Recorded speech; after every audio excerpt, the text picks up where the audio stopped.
नमस्ते. सावित्रीबाई फुले पुणे विद्यापीठ, लोकशाहीर अण्णाभाऊ साठे अध्यासन यांच्या वतीने सर्वांचं मनःपूर्वक स्वागत. आज आपण लोकशाहीर अण्णाभाऊ साठे अध्यासनाच्या वतीने आद्य क्रांतिगुरू लहुजी वस्ताद साळवे यांची 230वी जयंती या निमित्ताने एक व्याख्यान आणि लोकशाहीर अण्णाभाऊ साठे वाङ्मय पुरस्कार वितरण समारंभ असे दोन तशा अर्थाने वेगळे कार्यक्रम आज या निमित्ताने आपण आयोजित केलेले आहेत. या कार्यक्रमासाठी मंचावर उपस्थित आहेत सावित्रीबाई फुले पुणे विद्यापीठाचे आदरणीय कुलगुरू डॉक्टर सुरेश गोसावी सर. मगाशी मी म्हटलं तसं ह्या कार्यक्रमामध्ये व्याख्यान, वैचारिक मांडणी अशी जी होणार आहे ते वक्ते म्हणून जे आहेत ते आदरणीय डॉक्टर सुधाकर जाधवर सर, पुणे विद्यापीठाच्या व्यवस्थापन परिषदेचे सदस्य, पण आज त्या कपॅसिटीत आहेतच, पण त्याहीपेक्षा आज वाङ्मय पुरस्कार जो ज्यांना जाहीर झालेला आहे ते असे डॉक्टर देवीदास वायदंडे सर, पुणे विद्यापीठाच्या मॅनेजमेंट काउन्सिलचे सदस्य रवींद्र शिंगणापूरकर सर, वाङ्मय पुरस्कार ज्यांना जाहीर झालेला आहे असे डॉक्टर सदानंद भोसले सर आणि श्री प्रसाद फाटक, या सर्वांचं पुनश्च एकदा मनापासून स्वागत. आज कार्तिक शुद्ध चतुर्दशी, वैकुंठ चतुर्दशी, हरिहर भेट असं आपण ऐकलं असेल. आज एकमेव दिवस असतो की तुळस आणि बेल ही शंकर आणि विष्णू यांना वाहिली जाते. अदरवाईज आपण बेल आणि तुळस फक्त त्या त्या देवतांना वाहतो, पण आज त्याचं एक ऐतिहासिक सांस्कृतिक महत्त्व आहे असं म्हटलं जातं. आणि ह्या सभागृहाने तर अनेक वेळा त्याचा अनुभव घेतलेला आहे की भारत हा जयंती आणि पुण्यतिथींचा देश आहे असं म्हटलं जातं. आपण कुठल्या अर्थाने ते घेतो त्याच्यावर जास्त महत्त्वाचं आहे. हे अतिशय चांगल्या अर्थाने आपण ते अभिमानाने हा विषय आपण घेतला पाहिजे किंवा घेत असतो.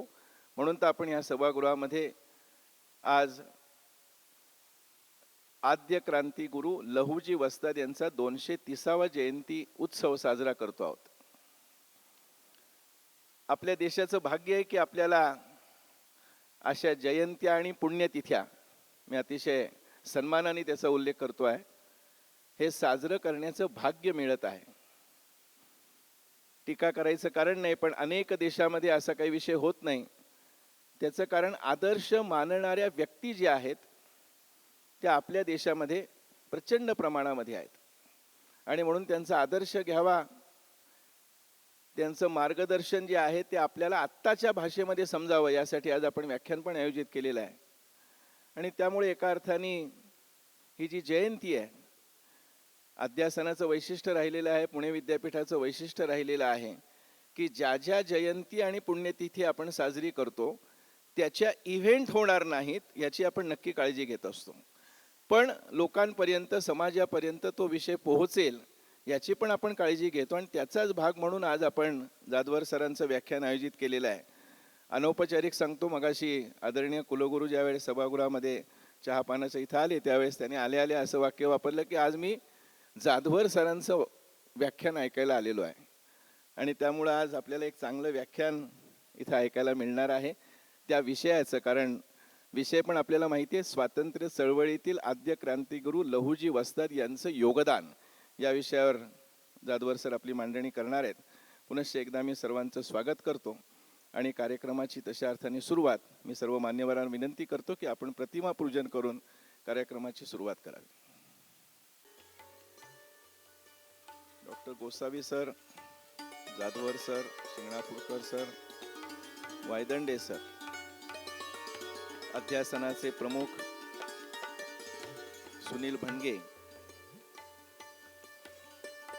भोसले सर आणि प्रसाद फाटक.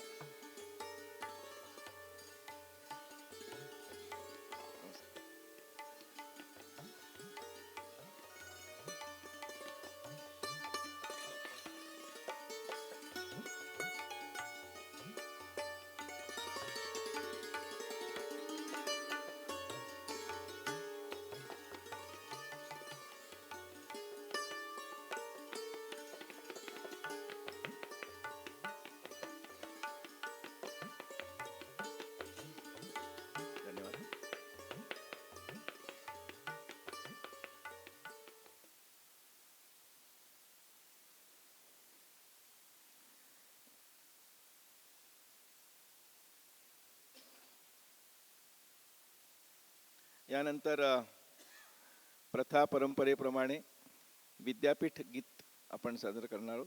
विद्यापीठ गीतासाठी आपण सर्वजण उभं राहूया.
धन्यवाद. यानंतर लोकशाहीर अण्णाभाऊ साठे अध्यासनाचे प्रमुख डॉक्टर सुनील भणगे यांना मी आजच्या कार्यक्रमाचं प्रास्ताविक आणि विस्तृत परिचय व्यासपीठावर उपस्थित असलेल्या सर्वांचा करून द्यावा अशी मी विनंती करतो.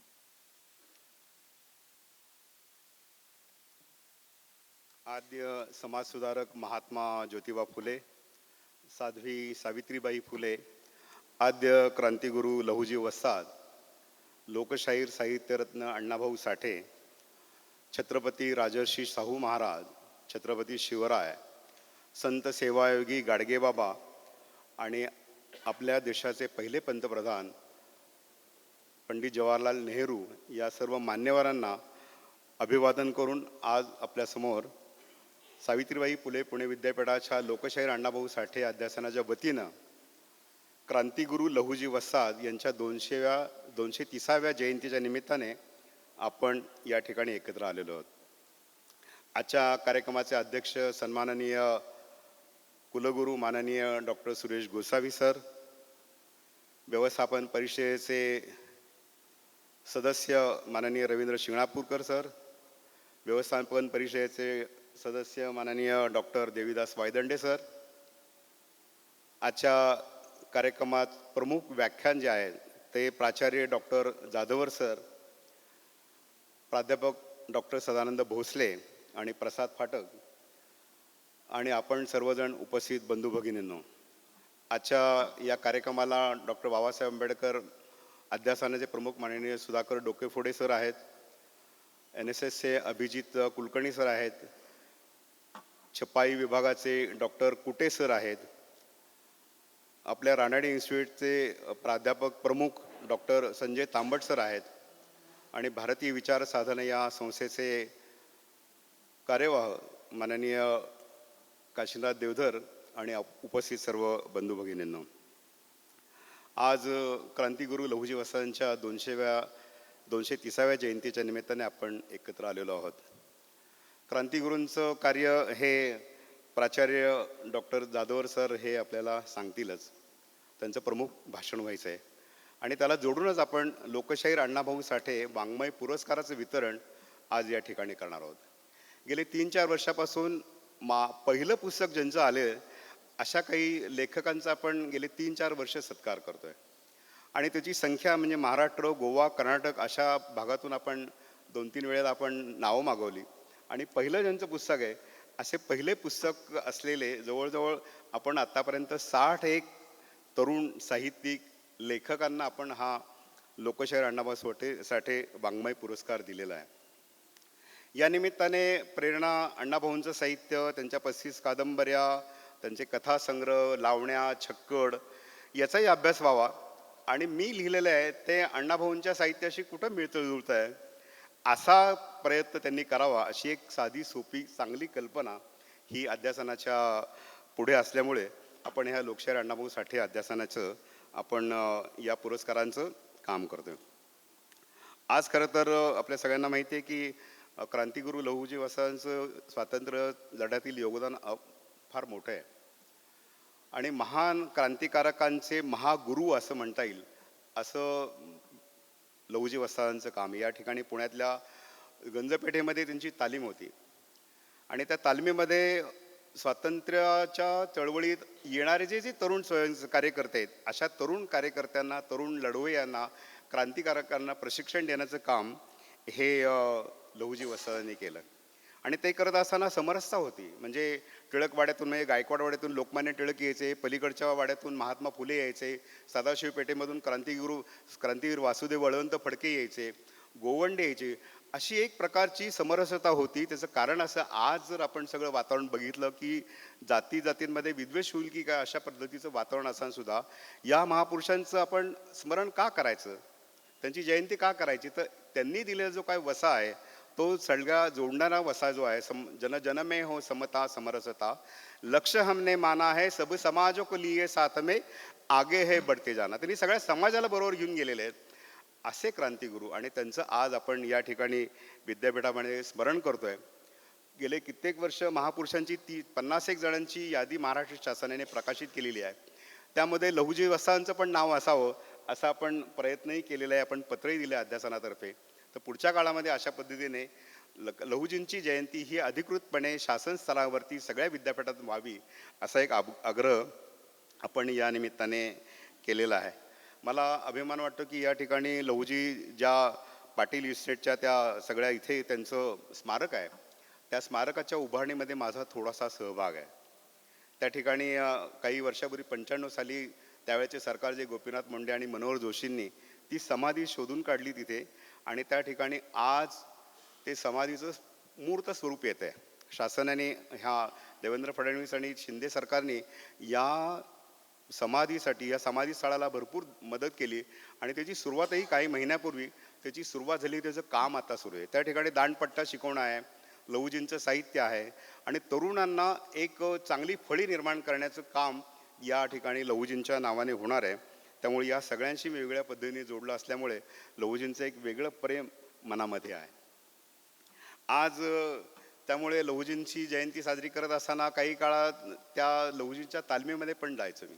म्हणजे 84 सालापासून लहुजींच्या तालमीमध्ये तिथली जे आखाड्यातली माती ती कपाळाला लावायची आणि पण धन्य व्हायचं.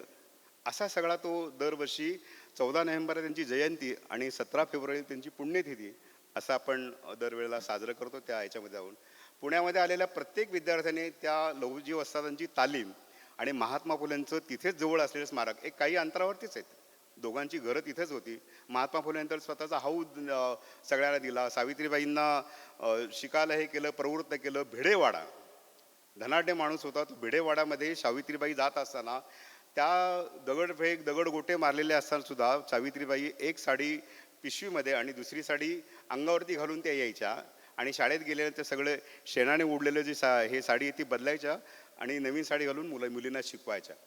त्या ठिकाणी काही धनदांडगी मंडळी होती, काही त्रास देणारी मंडळी होती, त्यांचा बंदोबस्त लहुजींनी केलेला आहे. आणि लहुजी तिथे 4 शाळा होत्या, वेताळपेठ, गंजपेठ अशा 3-4 शाळा होत्या आणि त्या शाळांमध्ये मागासवर्गीयांची मुलं शिकली पाहिजेत असं लहुजींचं खूप मोठं हे होतं. आणि ती सगळी मुलं त्यांच्या घरी जाऊन त्या मुलांना वाढवणं, हे करणं, स्वच्छ करणं आणि त्या शाळेमध्ये महात्मा फुलेच्या शाळेमध्ये आणणं असं एक वेगळं काम, म्हणजे क्रांतिकार पण काम आहे त्यांचं आणि त्यांचं शैक्षणिक पण काम आहे. त्यामुळे विद्यापीठ स्तरावरती लहुजींची जयंती साजरी होणं हे मला अगदी अपेक्षित वाटतंय. पुढच्या काळामध्ये आपण तसा प्रयत्न करूया. आज या ठिकाणी सगळेच मान्यवर जमलेले आहेत आणि जाधवर सरांचं आपण ऐकलेलं असेल की एक व्यक्ती सोलापूरसारख्या छोट्या गावातून येऊन अशा पद्धतीने मला पुण्यात स्थायिक व्हायचे, पुण्यात उभं राहायचंय आणि सगळ्या प्रकारच्या अडीअडचणींवरती मात करून सर पुणे विद्यापीठाच्या वाणिज्य विभागामध्ये अधिष्ठाता म्हणून काम केलं, त्यांनी अधिसभा सदस्य म्हणून काम केलं. वैशिष्ट्य असं की संघर्ष सगळ्यांनाच करावा लागतो, पण त्या संघर्षामध्ये ताठ मानेने जगणं हे जाधवर सरांकडे बघावं लागेल. कारण त्यांनी जाधवर इन्स्टिट्यूट त्यांनी सुरू केली ती. त्यामध्ये सिंहगड रोडला ती इन्स्टिट्यूट आहे. सगळ्या वेगवेगळ्या क्षेत्रातली, वेगवेगळ्या भागातली गरीब मुलं प्री प्रायमरीपासून ते कॉलेजपर्यंत अशा सगळ्यांना शिक्षणाचं काम एक प्रकारे लहुजींचंच काम सर करतायत, महात्मा फुलेंचंच काम करतात. असे सगळं काम करत असताना त्या सगळ्या याच्यामध्ये व्यसनमुक्ती असेल, रक्तदान शिबिर असेल, असे वेगवेगळे कार्यक्रम समाज जोडण्याचं काम हे सरांनी केलेलं आहे. आणि आपल्या सगळ्यांना महत्त्वाचं सांगायचं असं की स्वतः म्हणजे मी 90 सालापासून सरांचं लहुजी ऐकतोय आणि त्यामुळे लहुजींच्या पोचले नाही समाजामध्ये, ते पोचले पाहिजेत असं म्हणून सरांनी 5,000 कॅसेट स्वतःच्या खर्चातून तयार केल्या आणि 5,000 कॅसेट त्यांनी वितरित केल्यात महाराष्ट्रामध्ये. आपण टाळ्या वाजवून त्याचं स्वागत केलं पाहिजे. कारण सामाजिक काम करत असताना स्वतःच्या पदराला खार देणं, स्वतःच्या पदराला खर्च करणं, ही वृत्ती ही संपत चाललेल्या या कालावधीमध्ये सरांचा हा आदर्श घेण्यासारखा आहे. त्यामुळे 1995 साली जाधवर शैक्षणिक स्कूल त्यांनी स्थापन केलं. हजारो विद्यार्थी तिथे मध्ये शिकतात आणि तरुणांमध्ये त्यांचा चांगला संपर्क आहे. म्हणजे ते रागीट आहेत, म्हणजे ते नारळासारखे आहेत, वरून कडक वाटतात पण आतून तसेच मुलायम आहेत. असे सगळ्यांना बरोबर घेऊन जातात ते. आणि बघितल्यानंतर नको बाबा बोलायला असं वाटतं, पण त्यांचं भाषण ऐकल्यानंतर आपल्याला वाटेल की खरंच एक व्यक्ती विद्यापीठासारख्या ठिकाणी आणि एक शैक्षणिक संकुल चालवताना कशा पद्धतीने काम करत असं सरांचं आपल्या समोर नक्की उदाहरण आहे. असं मला मुद्दाम सरांचं या कार्यक्रमामध्ये मी स्वागत करतो. यानंतर ह्या सगळ्या कार्यक्रमामध्ये रवीजी शिंगणापूरकर आहे. रवीजी शिंगणापूरकर स्वानंद जनकल्याण प्रतिष्ठान अशा नावाची मोठी संस्था आहे. त्या संस्थेचं काम करत सिंहगड रोडला. आज आपल्याला विद्यार्थी किंवा हे जमवण्यामध्ये आहे ना, आज चांगलं ऐकायची खूप कमी आहे, चांगलं ऐकायला लोक येतच नाही आहेत. पण सिंहगड रोड भागामध्ये 1,000 लोक येतील व्याख्यानाला, अशी 8 दिवसाची व्याख्यानमाला करतात आणि वेगवेगळे विषय असतात, सामाजिक असाल, आर्थिक असतात. 1,000 लोकांची उपस्थिती आणि ती विचारतात लोक फेब्रुवारीमध्ये, अहो सर कधी आहे व्याख्यानमाला. स्वातंत्र्यवीर सावरकर व्याख्यानमाला करता आठवडाभर 1,000 लोकांची उपस्थिती असं त्यांचं वैशिष्ट्य. आणि 35 वस्त्यांमध्ये, आपण झोपडपट्ट्या म्हणत नाही कारण पोटापाण्यासाठी आलेले आहेत ते झोपडपट्टी म्हणत, वस्तीमध्ये राहणाऱ्या 35 विद्यार्थिनींसाठी एक खूप मोठं सामाजिक काम करतात, शैक्षणिक काम करतात. त्यांची स्वतःची कंपनी आहे, स्टार्टअप त्यांनी सुरू केलेलं आहे आणि ते या सगळ्या विद्यापीठाच्या कामकाजामध्ये आमच्या अध्यासनाच्या पाठीमागे नेहमी असतात. आज जे पुरस्कारार्थी आहेत, तिन्ही पुरस्कारार्थी म्हणजे अगोदरची जी संख्या होती ती खूप मोठी होती, पण यावेळेला आम्ही संजय तांबट सर असतील, डॉक्टर राऊत असेल, डॉक्टर डी कुंभार असतील, प्रशांत साठे असेल, अशी एक अस्थायी समिती गेली आणि त्या समितीच्या वतीने आम्ही असं म्हटलं की आपण काही सिलेक्टिव्ह करून त्या वर्षी आलेल्या पुस्तकांना आपण पुरस्कार देऊ. त्यामुळे 3 आपण यावर्षीचे पुरस्कार जे दिलेले आहेत ते पुरस्कार जे आहेत ते प्राचार्य डॉक्टर देवीदास वायदंडे सर, गेले 5 वर्ष व्यवस्थापन परिषदेचे सदस्य असल्यामुळे मला त्यांचा चांगला परिचय. विद्यापीठामध्ये ज्या ज्या ठिकाणी अडचणी आहेत, प्रश्न आहेत, माणसांचे प्रश्न आहेत, आपण माणसांचं काम करतो आणि ते प्रश्न संपवावेत, दूर व्हावेत असं म्हणून सरांनी खूप काम केलेलं आहे. म्हणजे जे प्रश्न मला समजले किंवा तुम्ही काहीतरी कराल म्हणून असे विद्यार्थी येतात, काही प्राध्यापक येतात आणि मग त्यांना कुठे घेऊन जायचं तर वायदंडे सरांकडे घेऊन जायचं. असे कितीतरी मी आता त्याची उदाहरणं जर सांगितलं ना, तर किती एक माणूस विद्यापीठामध्ये सुद्धा काम करतो, स्वतः प्राचार्य आहेत, म्हणजे सोमेश्वर नगरला प्राचार्य मुकुटराव साहेबराव काकडे महाविद्यालयामध्ये सर प्राचार्य आहेत आणि सरांच्या या संयुक्त महाराष्ट्र चळवळ आणि अण्णाभाऊ साठे या पुस्तकाला आपण पुरस्कार देतोय. प्राचार्यपद किंवा कुलगुरुपद म्हटल्यानंतर प्रशासन पण सांभाळावं लागतं आणि प्रशासन सांभाळता सांभाळता लेखन करणं हे खूप अवघड गोष्ट आहे ते. त्यामुळे सरांनी त्यांचं जर बघितलं, त्यांनी PhDच्या संशोधनामध्ये संयुक्त महाराष्ट्र चळवळीतील शाहिरांचं योगदान अशावरती त्यांची PhD झालेली आहे आणि विशेष संदर्भ म्हणजे शाहीर अण्णाभाऊ साठे, शाहीर अमर शेख आणि शाहीर द.ना. गव्हाणकर यांच्या संदर्भाने त्यांनी हे शाहिरांचं योगदान या विषयावरती PhD केलेली आहे. लघुशोध प्रबंध सरांचा हे झालेला आहे. पुणे जिल्ह्याअंतर्गत पुरंदर तालुक्यातील ऐतिहासिक मंदिरांचा अभ्यास. आता बघा किती वैशिष्ट्य आहे म्हणजे. आणि असा मंदिरांचा अभ्यास करत असताना त्यांना विश्वविद्यालय अनुदान आयोग नवी दिल्लीच्या संस्थेने त्यांना अनुदानित केलं आणि सरांनी हा पुरंदर तालुक्यातल्या ऐतिहासिक मंदिरांचा अभ्यास केलेला आहे. आणखीन एक त्यांचं योगदान जे संशोधन केले ते संयुक्त महाराष्ट्र चळवळीतील स्त्रियांचं योगदान काय होतं त्याच्यावरती सरांनी हे केले.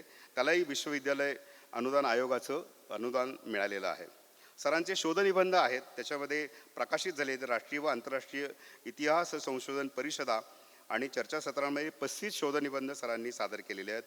राष्ट्रीय व आंतरराष्ट्रीय स्तरावर संशोधन परिषदा आणि चर्चासत्रांमध्ये शोधनिबंधाचं वाचन, तज्ज्ञ, मार्गदर्शक आणि अतिथी व्याख्याते म्हणून त्यांनी काम केलेलं आहे. सरांचा मूळ विषय इतिहास आहे. इतिहासामध्ये MA, PhD, नेट सेट सरांचं झालेलं आहे. अनेक वैचारिक विषयावरती सरांनी लेखन केलेलं आहे. सरांची ग्रंथसंपदा जर बघितली, संयुक्त महाराष्ट्र चळवळीतील शाहिरांचे योगदान, स्त्रियांचं योगदान, 21व्या शतकातील महाराष्ट्र, दुसऱ्या महायुद्धानंतरचे जग, असं सरांचं इतकी ग्रंथसंपदा सरांनी लिहिली आहे. सर तुम्ही कधी करता हा प्रश्न आहे. कारण ह्या सगळं सांभाळता असताना विद्यापीठाच्या सगळ्या मिटिंग्स करायच्या, कॉलेज करायच्या, असं करत असताना सुद्धा सरांनी हे सगळं केलेलं आहे. आणि अण्णाभाऊंच्या संदर्भातला हा सगळा ग्रंथ असल्यामुळे त्याची आपण या पुरस्कारासाठी निवड केलेली. आपण टाळ्या वाजवून पुन्हा एकदा त्यांचं स्वागत करूयात. दुसरे पुरस्कारार्थी ते प्राचार्य डॉक्टर सदानंद भोसले. आपल्या सगळ्यांना माहिती आहेत. NSS असेल, विद्यार्थी कल्याण मंडळामध्ये सरांनी खूप काम केलं आहे आणि हिंदी विभागाचे विभाग प्रमुख आहेत. सरांचं हिंदी ऐकताना मी कुठे लखनौमध्ये आहे की काय असं वाटतं. आणि इतकी सुंदर भाषा, इतकं सुंदर त्यांचं बोलणं, इतकं अभ्यासपूर्ण त्यांचं सूत्रसंचालन, खूप वेगळ्या पद्धतीचे प्राध्यापक विद्यापीठामध्ये आणि मग काम करायला उत्साह येतो. कधी सरांकडे गेलो आणि काय विषय घेतला की सर आपण करूया की, अशी सकारात्मक असलेली माणसं जी आहेत ना, ती हा सगळ्या विद्यापीठाचा गाडा पुढून येत असतात की काय असं वाटतं. सरांनी याच्या हिंदीमध्ये पहिलं पुस्तक लिहिलं माझा रशियाचा प्रवास. हे पहिलं पुस्तक जे आहे मेरी रूस यात्रा असं हिंदी भाषांतर त्यांनी केलेलं आहे.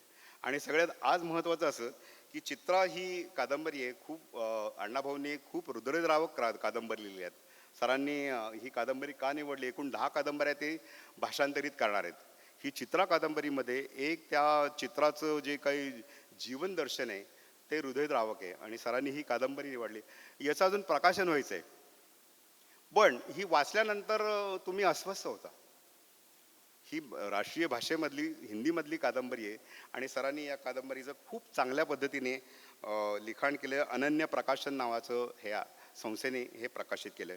सरांचं आणखीन एक वैशिष्ट्य असं की अण्णाभाऊंची 104वी जयंती झाली आणि ही 4वी जयंती झाल्यानंतर अण्णाभाऊंचं सगळं साहित्य जे ना 50 वर्षापेक्षा जास्त झालं असेल तर त्याला रॉयल्टी नसते.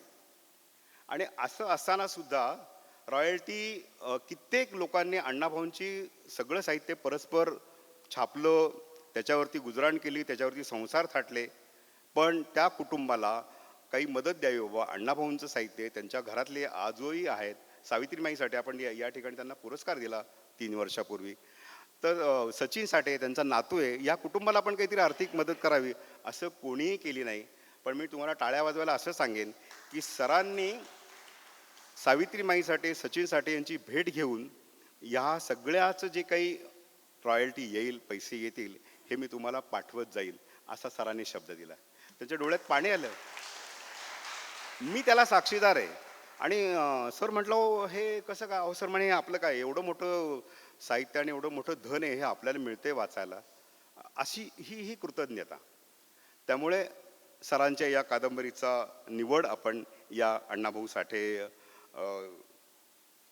पुरस्कारासाठी, वाङ्मय पुरस्कारासाठी आपण निवड केलेली आहे. तिसरे जे लेखक आहेत ते प्रसाद फाटक. त्यांनी सांस्कृतिक पुनर्जागरणाचे अध्वर्यू असं कन्हैयालाल मुंशींचं पुस्तक लिहिलेलं आहे. आता हे कन्हैयालाल मुंशी हे भारतीय संविधान सभेचे सदस्य होते. डॉक्टर बाबासाहेब आंबेडकरांनी त्यांनी काम केलेलं आहे. सोमनाथ मंदिरांचा जीर्णोद्धार केलेला आहे आणि भारतीय विद्याभवन नावाची संस्था देशभरामध्ये स्थापन केली आहे. आपलं साहित्य, संस्कृती, कला ही सगळ्यांपर्यंत जाण्यासाठी स्वतःच्या खर्चाने त्यांनी कन्हैयालाल मुंशींनी हे भारतीय विद्याभवन स्थापन केलं. आणि असे कन्हैयालाल मुंशींवरती अभ्यास करावा हे त्यांना वाटलं, ते सांगतील त्यांच्या ह्याच्यामध्ये. पण वैशिष्ट्य असं, भारतीय विचार साधना म्हणून राष्ट्रीय विचारांचं प्रकाशन करणारी मोठी संस्था आहेत. जवळजवळ 1000 त्यांनी ग्रंथ प्रकाशित केले. या ठिकाणी काशीनाथ देवधर त्याचे प्रमुख आहेत. तर ह्या राष्ट्रीय विचारांमध्ये कोण कोण येतं त्यांच्यावरती लिखाण झालं पाहिजे आणि त्यांना एक अभ्यासवृत्ती हे भारतीय विचार साधने दिली. आणि त्या भारतीय विचार साधनेच्या अभ्यासवृत्तीवरती त्यांनी हे पुस्तक लिहिलेलं आहे. आता ह्याचं वैशिष्ट्य असं की एखादी अभ्यासवृत्ती किंवा शिष्यवृत्ती मिळाल्यानंतर कसा अभ्यास करायचा, त्यांनी पंतप्रधानांचं, आता दिल्लीमधलं सगळ्या पंतप्रधानांचं साहित्य असलेलं एक मोठं ठिकाण आहे, आता ते नाव विसरलं मी, पण त्या ठिकाणी जाऊन अभ्यास केला. जी त्यांच्याबद्दलची माहिती आहे ती सगळी माहिती मिळवली. गुजरातमध्ये गेले, सगळीकडे जाऊन एक अतिशय मूलगामी चिंतन हे केलेलं आहे. त्यांचं हे पहिलंच पुस्तक आहे आणि असं पहिलं पुस्तक असताना सुद्धा ते सुद्धा चांगल्या दर्जाचं असलं पाहिजे, मूलगामी चिंतन असलं पाहिजे, काहीतरी संदेश देणारं असलं पाहिजे आणि त्या व्यक्ती न करणारं असलं पाहिजे, अशी सगळी काळजी या पुस्तकामध्ये घेतलेली आहे. त्यामुळे असे 3 लेखक या ठिकाणी आहेत. आणि जसं सरांनी म्हटलं की भाषांतर कसं असं की या हृदयचे त्या हृदय, मग इतकं सहज भाषांतर. ते मराठी वाचले मी, मराठी आणि हे दोन्ही घेऊन बसलो, तर इतकं ते सहज, इतकी म्हणजे इतकी ताकद आहे अनुवादामध्ये, इतकी ताकद आहे आणि ते अनुवाद इतका सुंदर सरांनी केलेला आहे. त्यामुळे हे तिन्ही लेखक या लोकशाहीर अण्णाभाऊ साठे वाङ्मय पुरस्काराचे अत्यंत उत्तम मानकरी आहेत आणि त्यामुळे आज त्यांना या पुरस्काराने गौरविण्यात येत आहे.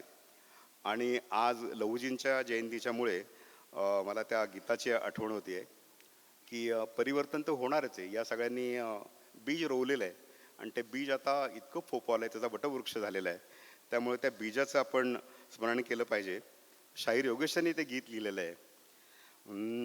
परिवर्तन होणार पुनरपी देश उभा करणार, परिवर्तन होणार पुनरपी देश उभा करणार, शिवबांच्या स्वप्नातील भारत, शिवबांच्या स्वप्नातील भारत, ज्योतींच्या स्वप्नातील भारत, भीमाच्या स्वप्नातील भारत, लहुजींच्या स्वप्नातील भारत, आम्ही पुढे नेणार पुनरपी देश उभा करणार. आपण सगळे देश उभा करण्यासाठी, देश उभाच आहे, पण आपलं पाऊल ह्या राष्ट्रहितासाठी आपलं एक पाऊल या सगळ्या महापुरुषांची आठवण करताना पडलं पाहिजे. म्हणून आजच्या या जयंतीच्या निमित्ताने मी या सगळ्यांना अभिवादन करतो. आपणही मोठ्या संख्येने विद्यार्थी आलेले आहेत, त्या सगळ्यांचं मी स्वागत करतो, मान्यवरांचं स्वागत करतो आणि या माझ्या प्रास्ताविकाला विराम देतो. धन्यवाद.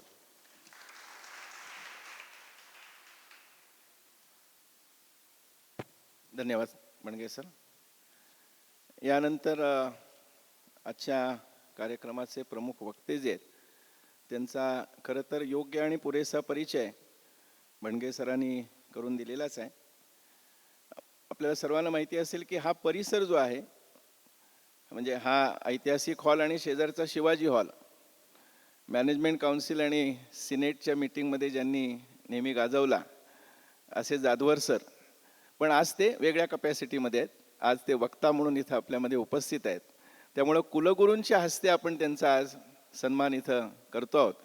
मी आदरणीय कुलगुरू डॉक्टर सुरेश गोसावी सर यांना विनंती करेन की आजचे प्रमुख वक्ते जे आहेत डॉक्टर जाधवर सर यांचा शाल स्मृतिचिन्ह आणि पुस्तक ग्रंथ भेट देऊन त्यांचा सन्मान करावा.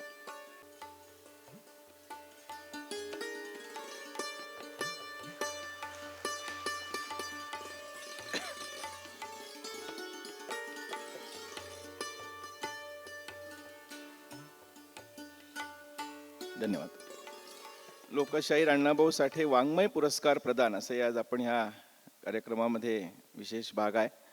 आता सुनीलजीने उल्लेख केला की आपण कोणाला हा वाङ्मय पुरस्कार प्रदान करणार आहोत. त्या पुरस्कारार्थींचा सुद्धा एका अर्थाने सन्मान आदरणीय कुलगुरू सरांनी करावा अशी मी त्यांना विनंती करेन. सर्वप्रथम प्राचार्य डॉक्टर देवीदास वायदंडे सर, संयुक्त महाराष्ट्र चळवळ आणि अण्णाभाऊ साठे असा जो एका अर्थाने ग्रंथ त्यांनी लिहिलेला आहे, त्या ग्रंथाच्या विषयामध्ये वाङ्मय पुरस्कार प्रदान सोहळा डॉक्टर कुलगुरू गोसावी सरांच्या हस्ते वायदंडे सर स्वीकारत आहेत. प्राचार्य डॉक्टर सदानंद भोसले सर, सदानंद भोसले हिंदी विभागाचे प्रमुख आहेत. लोकशाहीर अण्णाभाऊ साठे लिखित चित्रा कादंबरीचा हिंदी अनुवाद भोसले सरांनी केला आहे. कुलगुरू सरांना विनंती आहे की त्यांनी त्यांचा सन्मान शाल, स्मृतिचिन्ह आणि ग्रंथ भेट देऊन करावा. धन्यवाद. आणि आपले तिसरे पुरस्कारार्थी आहे जी प्रसाद फाटक, यांचा सन्मान सुद्धा आदरणीय कुलगुरू सरांनी करावा. सांस्कृतिक पुनर्जागरणाचे अध्वर्यू कन्हैयालाल मुंशी असा त्यांच्या ग्रंथाचा विषय आहे. कुलगुरू सर त्यांचा सन्मान करतायत. धन्यवाद.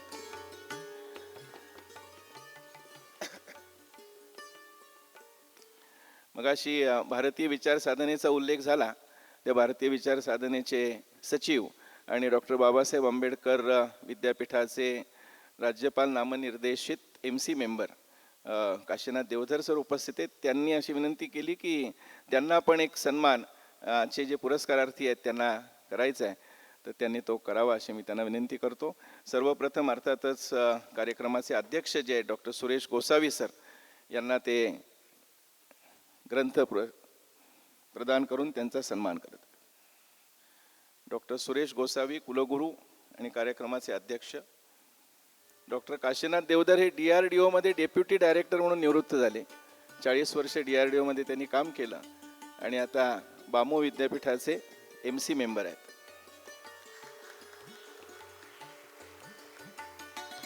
आजचे वक्ते जे आहेत डॉक्टर सुधाकर जाधवर, त्यांना सुद्धा ग्रंथ भेट देऊन त्यांचा ते सन्मान करत आहेत.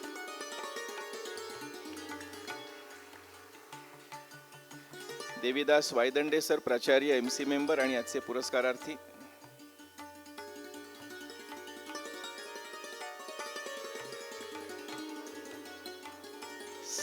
सदानंद भोसले सर, पुरस्कारार्थी.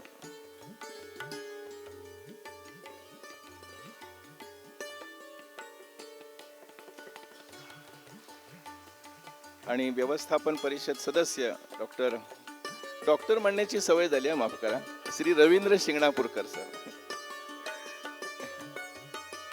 रवींद्र शिंगणापूरकर सर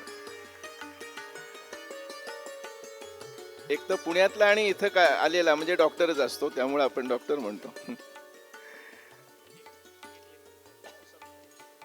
प्रसाद फाटक म्हणजे खरं तर ते भारतीय विचार साधनेचे सदस्य आहेत, पण तरी देखील आजचे हे पुरस्कारार्थी आहेत, त्यामुळे त्यांचा सन्मान काशीनाथ देवधर सर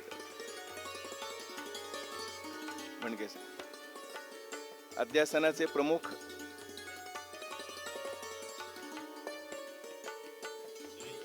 बनगे सर.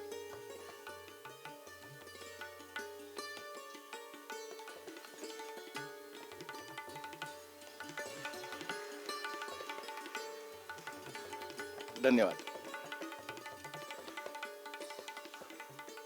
यानंतर पुढचा जो विषय खरं तर पहिल्यापासून आपण ऐकतोय की जाधवर सरांचं व्याख्यान ऐकायचंय, पण तो अजून काही येत नाहीये, येईल. त्याच्या अगोदर सर हे आपल्याला धन्यवाद.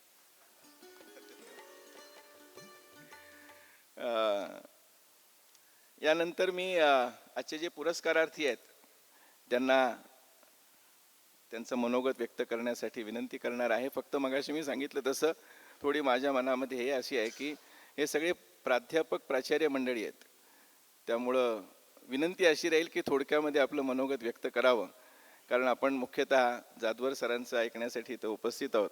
मी प्राचार्य वायदंडे सरांना विनंती करेन की त्यांचं मनोगत त्यांनी व्यक्त करावं. सावित्रीबाई फुले पुणे विद्यापीठाच्या अण्णाभाऊ साठे अध्यासनाच्या वतीनं आज आद्य क्रांतिगुरू लहुजी वस्ताद साळवे यांच्या जयंतीच्या निमित्तानं एका विशेष कार्यक्रमाच्या निमित्तानं व्यासपीठावर उपस्थित आपल्या सावित्रीबाई फुले पुणे विद्यापीठाचे माननीय कुलगुरू डॉक्टर गोसावी सर, याचबरोबर आजच्या या कार्यक्रमाचे विशेष व्याख्याते, खरं तर त्यांचं लहुजींच्या क्षेत्रातलं मोठं योगदान आहे, ते त्यांच्या व्याख्यानातनं आपल्याला परिचित होईलच.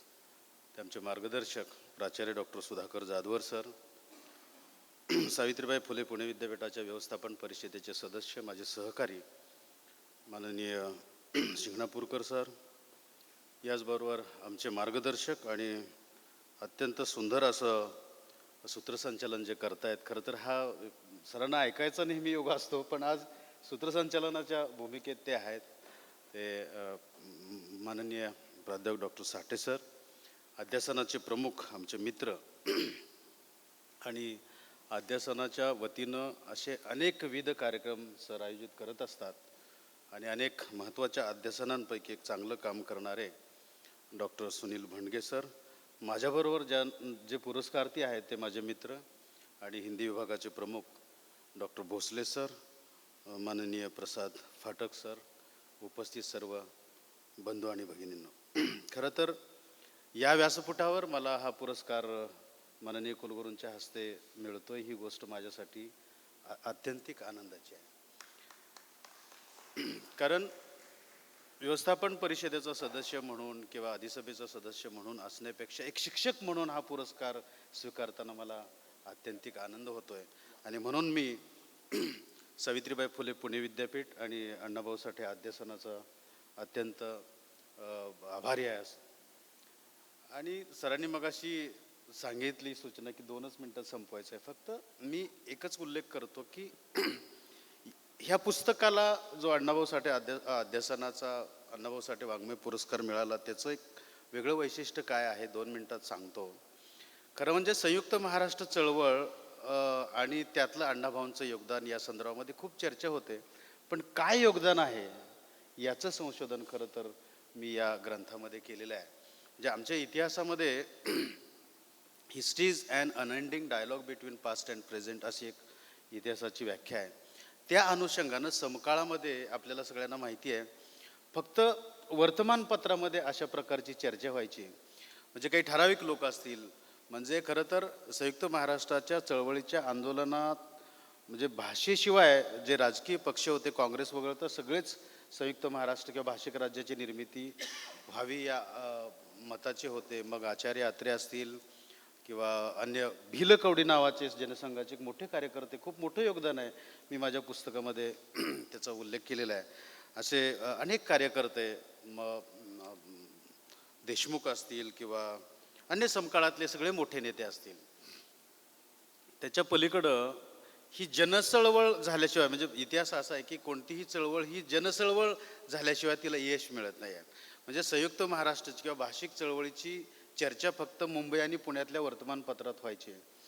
आणि जेव्हा या अनुषंगानं अण्णाभाऊंचं लिखाण, अमर शेखांचं किंवा गव्हाणकरांचं किंवा समकाळातले जे शाहीर होते, यांनी त्यांच्या शाहिरीच्या माध्यमातून संयुक्त महाराष्ट्र चळवळीचा किंवा मराठी भाषेचा प्रश्न हा सामान्य माणसापर्यंत नेला. आणि म्हणून माझी मैना गावाकडं राहिली असेल किंवा समकाळातली ती गाजलेली गीतं असतील, ती गीतं घेऊन वाड्या वस्त्यावर गेल्यानंतर तिथल्या सामान्य शेतकऱ्याला, कामगाराला, मजुराला, शेतमजुराला असं कळलं की संयुक्त महाराष्ट्राची चळवळ ही माझी चळवळ आहे, विशेषतः स्त्रियांना सुद्धा. आणि मग ह्या चळवळीला भारतातल्या मराठी भाषिकांनी मोठ्या संख्येनं पाठिंबा दिला. आणि जिथं जिथं आचार्य अत्रेंचं भाषण असेल त्याच्या अगोदर अण्णाभाऊंची शाहिरी, अमर शेखांची, गव्हाणकरांची, आत्माराम पाटलांची शाहिरी व्हायची. आणि मग ही शाहिरी ऐकायला लाखानं सर लोक यायला लागली. आणि मग ती चळवळ ही जनचळवळ बनली आणि मग ही जनचळवळ झाल्यानंतर संयुक्त महाराष्ट्र निर्माण झाला. हे या पुस्तकात मी सांगितलेलं आहे, संशोधन आहे. म्हणून या पुस्तकाला आपण पुरस्कार दिला, त्याबद्दल खूप खूप आपले मनपूर्वक आभार व्यक्त करतो आणि थांबतो. धन्यवाद.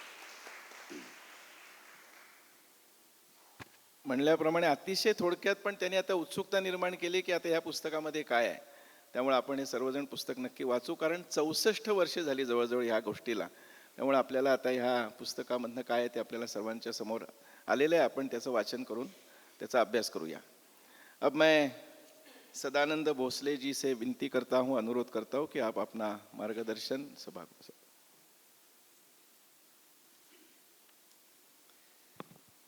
धन्यवाद सर. सावित्रीबाई फुले पुणे विश्वविद्यालय, लोकशाहीर अन्नाभाऊ साठे अध्यासन, अध्य क्रांतिगुरु लहूजी वस्ताद की 230वीं जयंती के उपलक्ष्य में आयोजित इस कार्यक्रम के अध्यक्ष हमारे विश्वविद्यालय के आदरणीय कुलपति डॉक्टर सुरेश गोसावी जी, जिन्हें हम सुनने वाले हैं वे आदरणीय सुधाकर जाधवर जी, मंच पर उपस्थित आदरणीय सिंगनापुरकर जी, आदरणीय प्रशांत साठे जी, और जिन 3 मित्रों के साथ मुझे भी अन्नाभाऊ साठे अध्यासन द्वारा दिया गया वाङ्मय पुरस्कार दिया है, वे दोनों डॉक्टर देवीदास वायदंडे जी मेरे अभिन्न मित्र हैं, और दूसरे लेखक प्रसाद फाटक जी, सभा भवन में उपस्थित बोकेपुड़े साहेब, Abhijit sir, Kute sir, Tambat sir, Navale sir, Dhole sir, Mukund Pande ji, Varsha Wankhede ji, Sonawane ji, Javade, हमारे एनएसएस और विद्यार्थी विकास मंडल के सभी छात्र, दिनेश मोरे और पीआरओ ठुबे सर, आदरणीय देवधर जी जिन्होंने हमें किताबें दी. मैं केवल 2 मिनट का समय ले लूँगा कि ये पुरस्कार और इन तमाम सद्भावनाओं की हमने स्वीकार किया है. ये पुरस्कार इसलिए भी स्वीकार किया है कि सर इस पुरस्कार को किताब पढ़कर सम्मानित करने की घोषणा की है. नहीं तो बहुत बार पुरस्कार अर्ज करके, एप्लीकेशन करके, तमाम चीज़ें दे के पुरस्कार देने की बातें की जाती हैं. ऐसे पुरस्कार लेना नहीं लेना लेखकों ने तय करना चाहिए, किंतु जिनके कर कमलों से यह पुरस्कार दिया है वे भी कर्म के उपासक हैं और अन्नाभाऊ साठे भी कर्म के उपासक हैं. मैं केवल कुलपति महोदय की यहाँ स्तुति नहीं कर रहा हूँ, क्योंकि अन्नाभाऊ साठे, चित्रा और उनका समग्र साहित्य, सर मैं उनके उपन्यास पढ़ने का आदी नहीं था. मैं नाटक और सिनेमा का विद्यार्थी हूँ, इसलिए मैं लोकनाट्य और वीर गीत, जिसे मराठी में पोवाड़ा कहा जाता है, उस पर अध्ययन कर रहा था. करते करते अग्निदिव्य उपन्यास, जो ऐतिहासिक उपन्यास है, वो पढ़ने के बाद मुझे अंतर मन से बेचैनी महसूस हुई कि अन्नाभाऊ साठे केवल मराठी के लेखक नहीं हैं, बल्कि अन्नाभाऊ साठे भारतीय वाङ्मय के प्रमुख लेखक हैं. ये हमारे विद्यार्थियों ने और अध्यापकों ने ध्यान रखना चाहिए. और अन्नाभाऊ साठे, उनका एक साहित्यिक वाङ्मयीन क्रांतिकारी कार्य यदि कोई है भारतीय साहित्य में, लोकनाट्य शब्द के निर्माता अन्नाभाऊ साठे हैं. आप जानते हैं कि जब अंग्रेज सरकार ने तमाशा खेलने के लिए मुंबई में पाबंदी लगाई थी और उस मंच से उन्होंने कहा हम तमाशा नहीं खेल रहे हैं, हम लोकनाट्य प्रस्तुत कर रहे हैं. और इन लोकनाट्यों ने महाराष्ट्र के स्वतंत्रता आंदोलन में क्या कारनामा किया है, शायद मुझे लगता है हम सभी भली भांति जानते हैं. इसलिए मैंने इस तरह का प्रण भी किया है. आदरणीय कुलपति महोदय से मैं कह रहा हूँ कि विभाग में अनुवाद पदवी का पाठ्यक्रम चलाया जाता है और एनईपी थ्रू हम लोग ट्रांसलेशन और तमाम चीज़ें कर रहे हैं. अन्नाभाऊ साठे का समग्र साहित्य भारतीय विचारधारा को, भारतीय ज्ञान परंपरा को लोक से, जन से अभिजन तक पहुंचाता है. एक केवल संदर्भ दूंगा. हाल ही में मराठी को क्लासिकल लैंग्वेज का दर्जा दिया है और उसके साथ एक शब्द जुड़ा है, मराठी प्राकृत. मराठी प्राकृत का मतलब है मराठी प्रदेश में रहने वाले लोगों की प्रकृति अनुरूप वाङ्मय लेखन, वह अन्नाभाऊ साठे का है. इसीलिए अन्य महान लेखकों के कारण विचारकों के कारण मराठी को क्लासिकल लैंग्वेज अभिजात भाषा का दर्जा मिला है, उसमें बहुत बड़ा योगदान अन्ना भाऊ साठे के साहित्य का है। और कितने अलग अलग वाङ्मयीन प्रकारों में उन्होंने लिखा है, ये मुझे लगता है हम सभी चिंतकों ने उस पर अध्ययन करना चाहिए और हिंदी में इसलिए भी अनुवाद करना चाहिए कि अग्निदिव्य हाल ही में मुझे लगता है कि 2-3 महीने में आपको पढ़ने के लिए वह उपन्यास मिलेगा।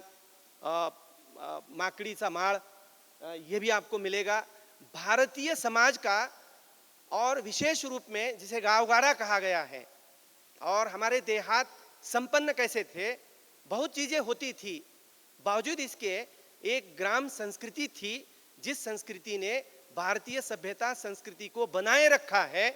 और दूसरी एक चीज मैं आपको बताऊं, एक ही मिनट में ले लूंगा, अन्ना भाऊ साठे भारतीय लेखकों में से एक ऐसे विशिष्ट लेखक हैं जिनकी लेखनी से सिनेमेटिक लैंग्वेज का निर्माण हुआ। उनकी किसी भी कहानी, उपन्यास, नाटक, वीर गीत को आप पढ़ेंगे, पढ़ते पढ़ते आपको एक चलचित्र निर्माण होता है। और ऐसे लेखक को मुझे लगता है भारतीय भाषाओं तक पहुंचाने का कार्य सावित्रीबाई फुले पुणे विश्वविद्यालय के भाषा विभागों ने करना चाहिए। ऐसा हमारे आदरणीय कुलपति का बार बार कहना होता है कि हम ऐसी चीज को छुएं कि वह चीज वैश्विक हो, ऐसे विचार हम प्रस्तुत करें कि जहां हमारी विश्व कुटुंबकम संस्कृति और अधिक दृढ़ हो। इसी तरह की कोशिश अन्ना भाऊ साठे की कादंबरी में किया है। हिंदी में एक महान लेखक है प्रेमचंद, जिन्होंने महिलाओं का बहुत अधिक उत्थान किया है। चित्रा कादंबरी में, जिसे हिंदी में उपन्यास कहेंगे, एक जुझारू महिला को चित्रित किया है जो किसी भी कीमत पर अपनी अस्मत को दांव पर नहीं लगाती है, अपनी इज्जत को वह कभी भी दांव पर नहीं लगाती है। वह दृष्टिकोण अन्ना भाऊ साठे का है। इसीलिए अन्ना भाऊ साठे की 4 कादंबरियां सर अनुदित करते करते मैंने हिंदी में 3 काव्य संग्रह और मराठी में 2 काव्य संग्रह लिखे हैं। क्या शक्ति एक लेखक की हो सकती है। आप कभी एक बार अन्ना भाऊ साठे के साहित्य के पन्ने खोलकर देखिए। इन्हीं निवेदन के साथ बहुत बहुत आभार, धन्यवाद। भोसले जी, बहुत बहुत धन्यवाद, साधुवाद। आपने कम समय में समय का पालन करते हुए भी अण्णाभाऊ साठे का वाङ्मय और वो चित्रा कादंबरी उपन्यास के विषय में सभागृह को जानकारी दी। बहुत बहुत धन्यवाद। आता मी प्रसाद फाटक यांना विनंती करतो की त्यांनी आपलं मनोगत व्यक्त करा।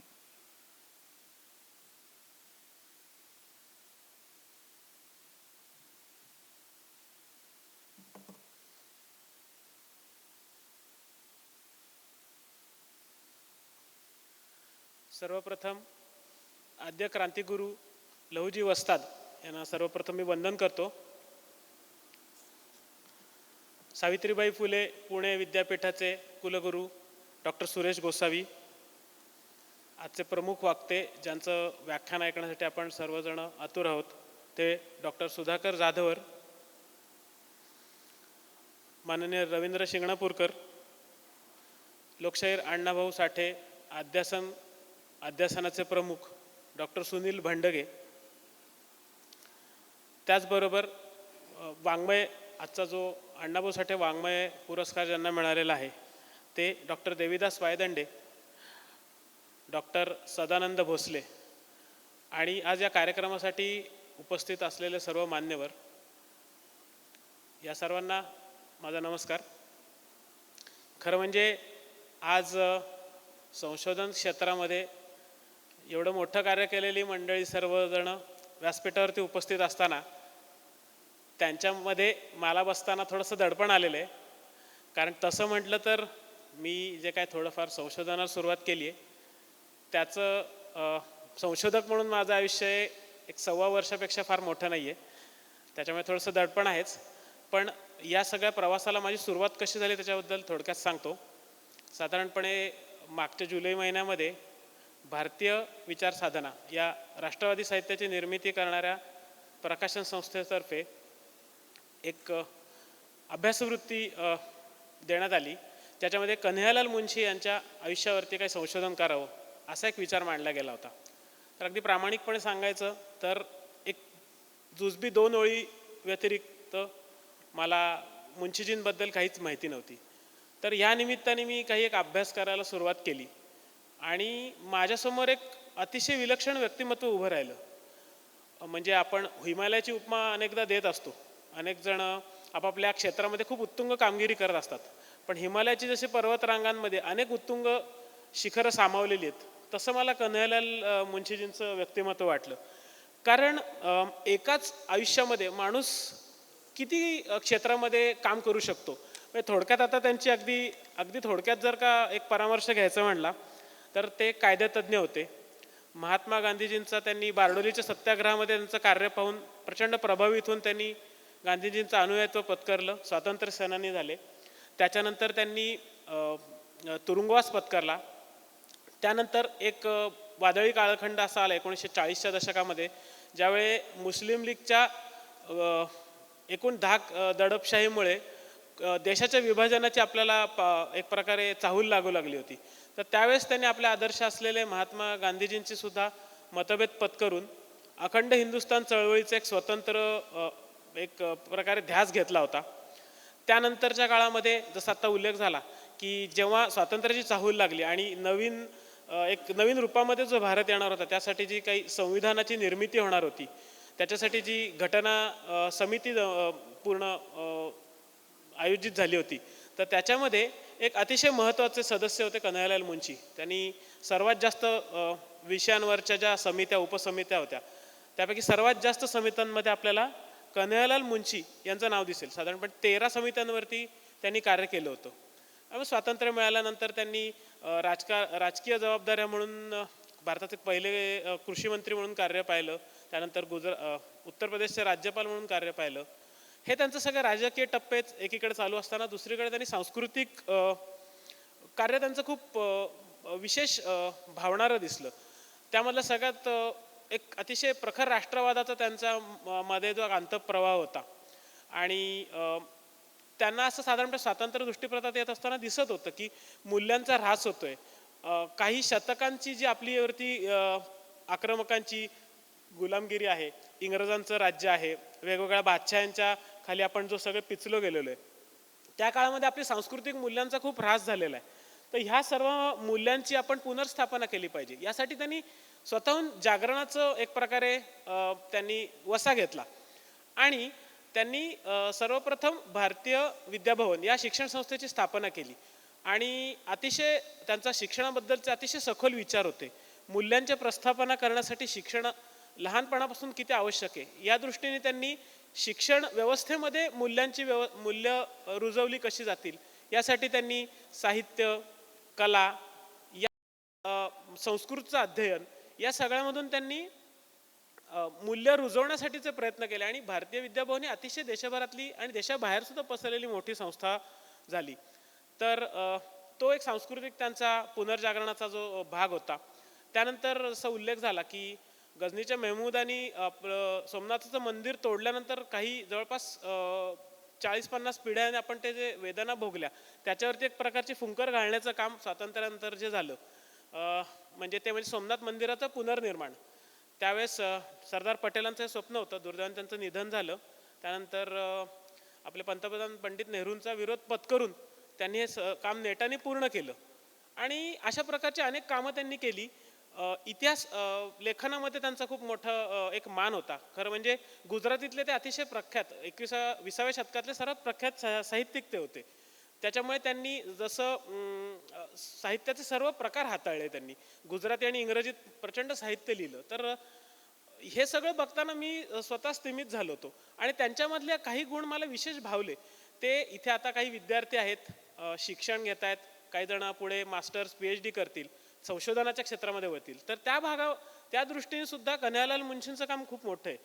इंडियन हिस्ट्री काँग्रेसचे ते अध्यक्ष होते. सोमनाथच्या मंदिराचा संपूर्ण इतिहास त्यांनी अगदी दस्तावेज, अभिलेखागार आणि सगळे उत्खनन जे झालं त्याचे सगळे रिपोर्टसह त्यांनी चरित्र लिहिलं.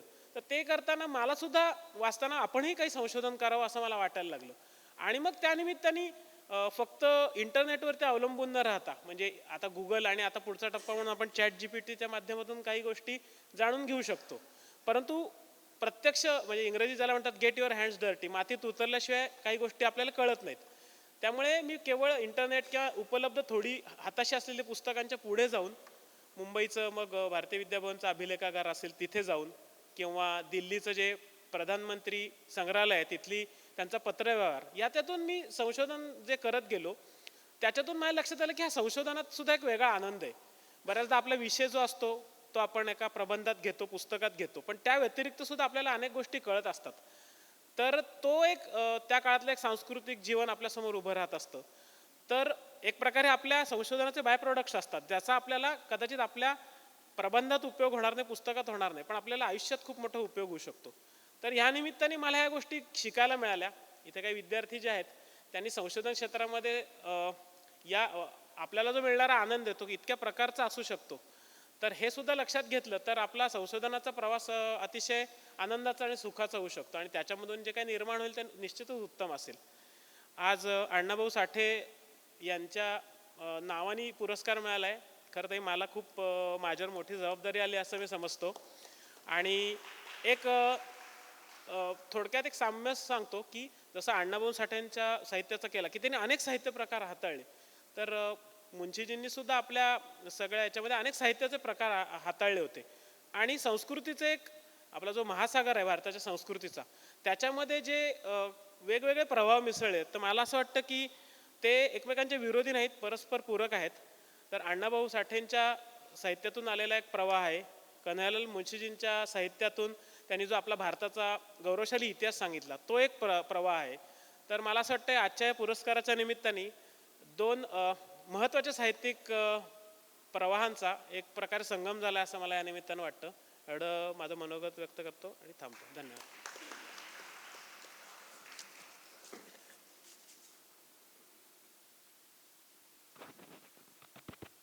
धन्यवाद प्रसादजी. यानंतर स्वातंत्र्य चळवळीतील क्रांतिगुरू लहुजी वस्ताद या विषयावर डॉक्टर सुधाकर जाधवर सर यांना मी विनंती करेन की त्यांनी आपलं मार्गदर्शन करावं.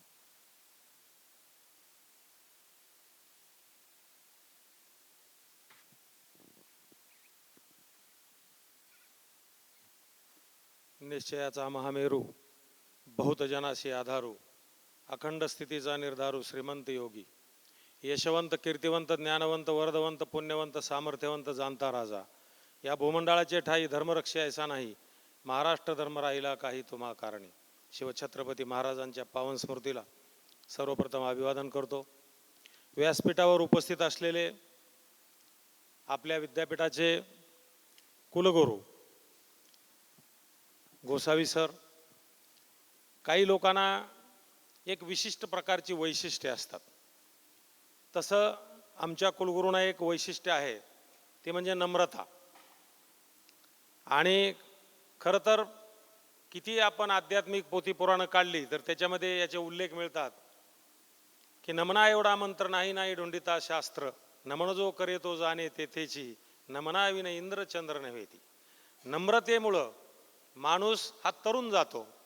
आपण सुद्धा रस्त्यावरती फिरत असताना एखाद्याला अरे म्हणून विचारलं तर तो कारे म्हणून उत्तर देतो, अहो म्हणून विचारलं तर काहो म्हणून उत्तर देतो. हे आपल्यालाच त्याची प्रचिती येत असते. आणि त्यामुळं आपण जसे असू तशा प्रकारची दुनिया असते. आणि म्हणून संत तुकारामाचा एक अभंग आहे, माझी आबळे नाही मी बोलत, सका भगवंत वाचा त्याची, साळुंकी मंजुळ बोलत असे वाणी, शिकविता धनी वेगळाची, म्या काय पामरे बोलावी उत्तरे, ती त्या विश्वंभरे बोलविली, तुका म्हणे काय गावी त्याची कळा, चालवी पांगळा पाया विन. म्हणजे कुठलंही स्वतः मी केलंय असं न मानता विनम्रपणे सगळ्या गोष्टी स्वीकारणं आणि काम करणं हा ज्यांचा स्वभाव आहे ते आमचे कुलगुरू. या ठिकाणी मॅनेजमेंट काउन्सिलचे सदस्य शिंगणापूरकर सर, ज्या 3 लोकांना साहित्याविषयी पुरस्कार मिळाले त्याच्यामध्ये वायदंडे सर, भोसले सर, फाटक, ज्यांना हे व्याख्यान ठेवावं असं वाटलं, ज्या इंग्रजाच्या विरोधामध्ये काम केलं, त्या लहुजी वस्तादांचं व्याख्यान इंग्रजांनी बांधलेल्या इमारतीमध्ये याला जास्त महत्त्व आहे. आतापर्यंत मी शेकडो व्याख्यानं झोपडपट्ट्यामध्ये गावोगाव जाऊन दिली, परंतु या इंग्रजाच्या बांधलेल्या वास्तूमध्ये ज्यांनी या सत्तेला हादरे दिले त्या व्यक्तीचं व्याख्यान असणं हा साधा संयोग नाही, हे लक्षात ठेवा, हा विशेष संयोग आहे. आणि म्हणून बडंगे सरांचे सुद्धा मी अभिनंदन करतो की अत्यंत चांगलं काम तुम्ही हे केलेलं आहे. आमचे मित्र प्रशांत साठे सर की जे या ठिकाणी सूत्रसंचलन करत आहेत आणि सगळ्या गोष्टीची सुसूत्रता आणण्याचं काम करत आहेत. वेळ खूप झालेला आहे म्हणून माझं व्याख्यान मी अर्धच करणार आहे, अर्ध म्हणजे अर्ध्या वेळेमध्ये. कारण व्याख्या त्याची एक व्याख्या आहे, भाषण करणाराची एक व्याख्या असते. खरा चांगला व्याख्याता कोण असं ज्या वेळेला विचारलं जातं त्यावेळेला त्याची अशी व्याख्या आहे, निगेटिव्ह डेफिनेशन आहे. जसं पुरुष म्हणजे कोण, जो स्त्री नाही तो, अशी व्याख्या याला निगेटिव्ह डेफिनेशन असं म्हणतात. याची ही डेफिनेशन आहे की ज्याला काय बोलावं यापेक्षा काय बोलू नये हे ज्याला कळतं तो खरा वक्ता. आणि त्यामुळं ते नियम मी पाळणार आहे. जे जे आपणाशी ठावे ते ते इतराशी सांगावे, शहाणे करून सोडावे सकळ जन, असं समर्थ रामदासांनी सांगितलेलं आहे. ज्या ज्या चांगल्या गोष्टी आपल्याला माहीत असतात त्या त्या समाजातल्या घटकांना सांगितल्या पाहिजेत आणि सर्व समाज शहाणा झाला पाहिजे, याच उद्देशानं हे व्याख्यान मी आपल्याला या ठिकाणी देणार आहे. खरं तर लहुजी वस्ताद हे पडद्याआड राहून काम करत होते. त्याच्यामुळे इंग्रजाच्या काळामध्ये पडद्यावर राहणाऱ्या, पडद्याच्या मागं राहून काम करणाऱ्या लोकांविषयीचं लिखाण फार मोठ्या प्रमाणावरती झालेलं नाही. ते तसेच पडद्यामागं अंधारामध्ये राहिले आणि समाजामध्ये इतर नेते जसे माहीत झाले तशा पद्धतीनं हे खऱ्या अर्थाचे राष्ट्रनेते हे आपल्याला नीट माहीत झाले नाहीत, माहीत राहिले नाहीत. आणि त्यामुळं त्यांच्यावरती गेल्या 30-35 वर्षापूर्वी आम्ही खूप अभ्यास केला. याच्यामध्ये काही दंतकथा असतील, आम्ही त्या पुरंदराच्या भागामध्ये तिथले जुने धनगर म्हातारे लोक जे होते 100 वर्षापेक्षा जास्त जगलेले, त्यांना काही माहिती विचारल्या. अनंत घोडेंनी एक पुस्तक त्याच्यावरती लिहिलेलं होतं, ते पाहायला मिळालं. योगेश यासारखे जे शाहीर आहेत यांनी काही शाहिरी त्याच्यावरती केलेल्या होत्या, पण एकंदरीत जर पाहिलं तर त्यांच्याविषयीची माहिती ही अत्यंत कमी. परंतु वेगवेगळ्या पुस्तकामध्ये माहिती घेऊन ती एकत्र जोडून याची माहिती आम्ही केली. 5000 कॅसेट आम्ही काढल्या आणि संपूर्ण महाराष्ट्रभर वाटल्या की अशा प्रकारचा हा फक्त क्रांतीवीर नाही तर क्रांतीवीरांचा गुरु आहे. गुरु केवळ माऊली सदा कृपेची सावली, गुरुवचन न मानता अदपात प्राप्त होय. गुरुर ब्रह्मा गुरुर्विष्णू गुरुर्देव महेश्वरा, गुरुर साक्षात परब्रह्म तस्मै श्री गुरवे नमः. गुरुला परमेश्वरा एवढं स्थान दिलेलं आहे आणि ते स्थान असलेली व्यक्ती ही अंधारात राहिलेली आहे. आणि खरोखर भारताच्या स्वातंत्र्य चळवळीमध्ये सगळ्यात मोठं जर योगदान असेल तर ते या व्यक्तीचं आहे आणि तीच व्यक्ती लोकाला माहीत नाही. त्यांच्या मृत्यूनंतर 66 वर्षांनी या भारत देशाला स्वातंत्र्य मिळालं, परंतु त्यांच्या नावाचा उल्लेखही नीट कोणी केला नाही. याचं दुःख अत्यंत मोठ्या प्रमाणावरती झालं. आणि ज्या लहुजी वस्तादांच्या तालमीचा उल्लेख झाला, ती तालीम पडल्यानंतर मुंबईच्या एका पेपरमध्ये संपादकीय लेख त्याच्यावरती आला आणि त्याच्यामुळं या महाराष्ट्रातल्या लोकांना त्याची थोडी थोडी माहिती झाली. माझ्याही हातामध्ये तो लेख पडला आणि मी तो वाचल्यानंतर की ही कोण व्यक्ती आहे हे आपण माहीत करून घेतलं पाहिजे असं मला माहीत झालं. आपल्याला तर माहीत आहे की या सह्याद्रीच्या कड्या कपाऱ्यामध्ये शिवछत्रपती महाराजांचं राज्य आणि ते सांभाळण्यासाठी शूर वीर मावळे 18 पगड जातीचे सगळ्या लोकांनी शिवछत्रपती महाराजाबरोबर काम केलं. आणि ज्या वेळेला अफजल खानाचा कोतळा बाहेर काढला आणि कृष्णाजी भास्करांनी शिवाजी महाराजावरती हल्ला केला, त्यावेळेला त्याचा खात्मा करण्याचं काम शिवाजी महाराजांनी ज्या तलवारीनं केलं त्याला दांडपट्टा असं म्हणतात. ती तलवार नाही, ती दांडपट्टा. दांडपट्टा म्हणजे असं हत्यार आहे की जे एकदम लवचिक असतं, पातं एकदम लवचिक आहे, त्याच्यावर माशी बसली तरी त्याचे 2 तुकडे होतील, अशा प्रकारची ते एक हत्यार शिवछत्रपती महाराजांचं अत्यंत प्रिय हत्यार. आणि ते शिकवण्याचं काम हे लहुजी वस्तादांच्या पंजोबांनी त्यांना केलेलं होतं. हे आपण इतिहासामध्ये नीट पाहिलं पाहिजे. त्यामुळे शिवछत्रपती महाराजांना अत्यंत आवडणारं अशा प्रकारचं हे हत्यार होतं. आणि मग आपल्याला माहिती आहे की पुरंदरचा किल्ला हा स्वातंत्र्य शिवरायाच्या स्वराज्याच्या एकदम पहिला किल्ला आहे सपाटीवरचा. कुणी यायचं तिथं हल्ला करणार, तिथं येऊन वेढा टाकणार. पुरंदरचा वेढा वगैरे आपण इतिहासामध्ये वाचलं. आणि म्हणून तिथून राजधानी जवळ होती आणि म्हणून या किल्ल्याला अनन्यसाधारण असं महत्त्व होतं. म्हणून त्यांनी त्यांच्या पुढच्या पिढीमधल्या लहुमांगाला त्या किल्ल्याची टेहाळणी करण्यासाठी या पुरंदरकडं पाठवलेलं होतं. पुढं त्यांना एक मुलगा झाला, त्याचं नाव राघोजी. हे घराणं जे आहे हे रामभक्त होतं आणि त्यामुळं राजे घराण्यामध्ये जशी नावं एखादा आजोबा वारल्यानंतर त्याच्या नातूला त्याचं नाव देतात, अशा प्रकारची प्रथा आपल्याकडं भारत देशामध्ये अनेक घराण्यामध्ये आहे.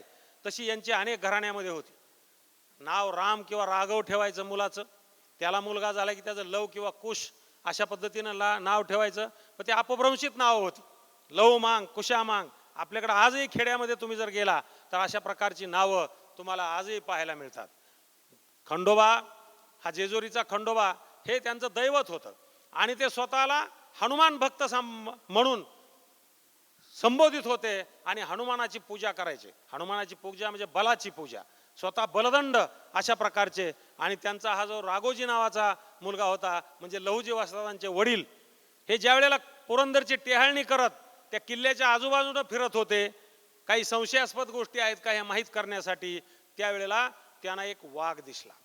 आणि तो वाघ दिसल्यानंतर तो वाघ यांच्याकडे बघत होता. हे एवढे धिप्पाड होते हेही, आणि हेही वाघाकडे बघत होते. यांच्याकडे तलवार होती, हातामध्ये एक टपरू होता. टपरू म्हणजे मोठी काठी, सोटा असं त्याला आपण म्हणतो, आणि ते त्यांच्या हातामध्ये होता. त्यांनी वाघावरती हल्ला केला नाही. वाघ मात्र शेवटी वाघच आहे, वाघाने त्यांच्यावर हल्ला केला. पण त्यांची मानसिकता अशी होती की मांग वाघाची शिकार करत नाही, कारण स्वतः मांग सुद्धा वाघ आहे, बलदंड आहे, दोघंही जाळीमध्ये राहतात, आणि म्हणून मी त्याची शिकार करणार नाही. वाघ चाल करून आल्याबरोबर त्याच्या वेगवेगळ्या ठिकाणी सांध्यावरती त्याला टपरूने मार केला आणि त्याला खाली पाडलं, त्याच्या मुसक्या बांधल्या, खांद्यावर घेतला आणि ते गावात आले. गावात आल्यानंतर ही बातमी हा करता सगळ्या इलाक्यामध्ये पोचली. तशीच ती पुण्यामध्ये येऊन पोचली. त्यावेळेला दुसरे बाजीराव हे राज्य करत होते, त्यांनाही हे माहीत झालं आणि त्यांनी सांगितले, कोण असा माणूस आहे की जो जिवंत वाघाला धरतो आणि त्याला खांद्यावर जिवंत वाघ घेऊन येतो, त्याला माझ्या पुढं पेश करा. आणि मग त्यांना बोलावलं. काही गोष्टी या आख्यायिकेमधल्या आहेत, त्याच्यामुळे याच्यामध्ये काही भ्रम आहेत की काही लोक म्हणतात की वाघ पिंजऱ्यामध्ये घालून त्याने आणलेला होता, काही लोक म्हणतात आणलेला नव्हता, आपल्याला भांडणामध्ये जायचं नाही. ते वाघ त्यांनी पकडून आणलेला होता आणि ते पेशव्यांच्या पुढे आले. आणि ज्या वेळेला पेशव्यांनी त्यांना माहिती विचारली की कसा वाघ पकडला, काय केला, त्यावेळेला त्याच्या बोलण्यामधून असं लक्षात येऊ लागलं की याला युद्ध कौशल्य हे फार मोठ्या प्रमाणावरती माहीत आहे.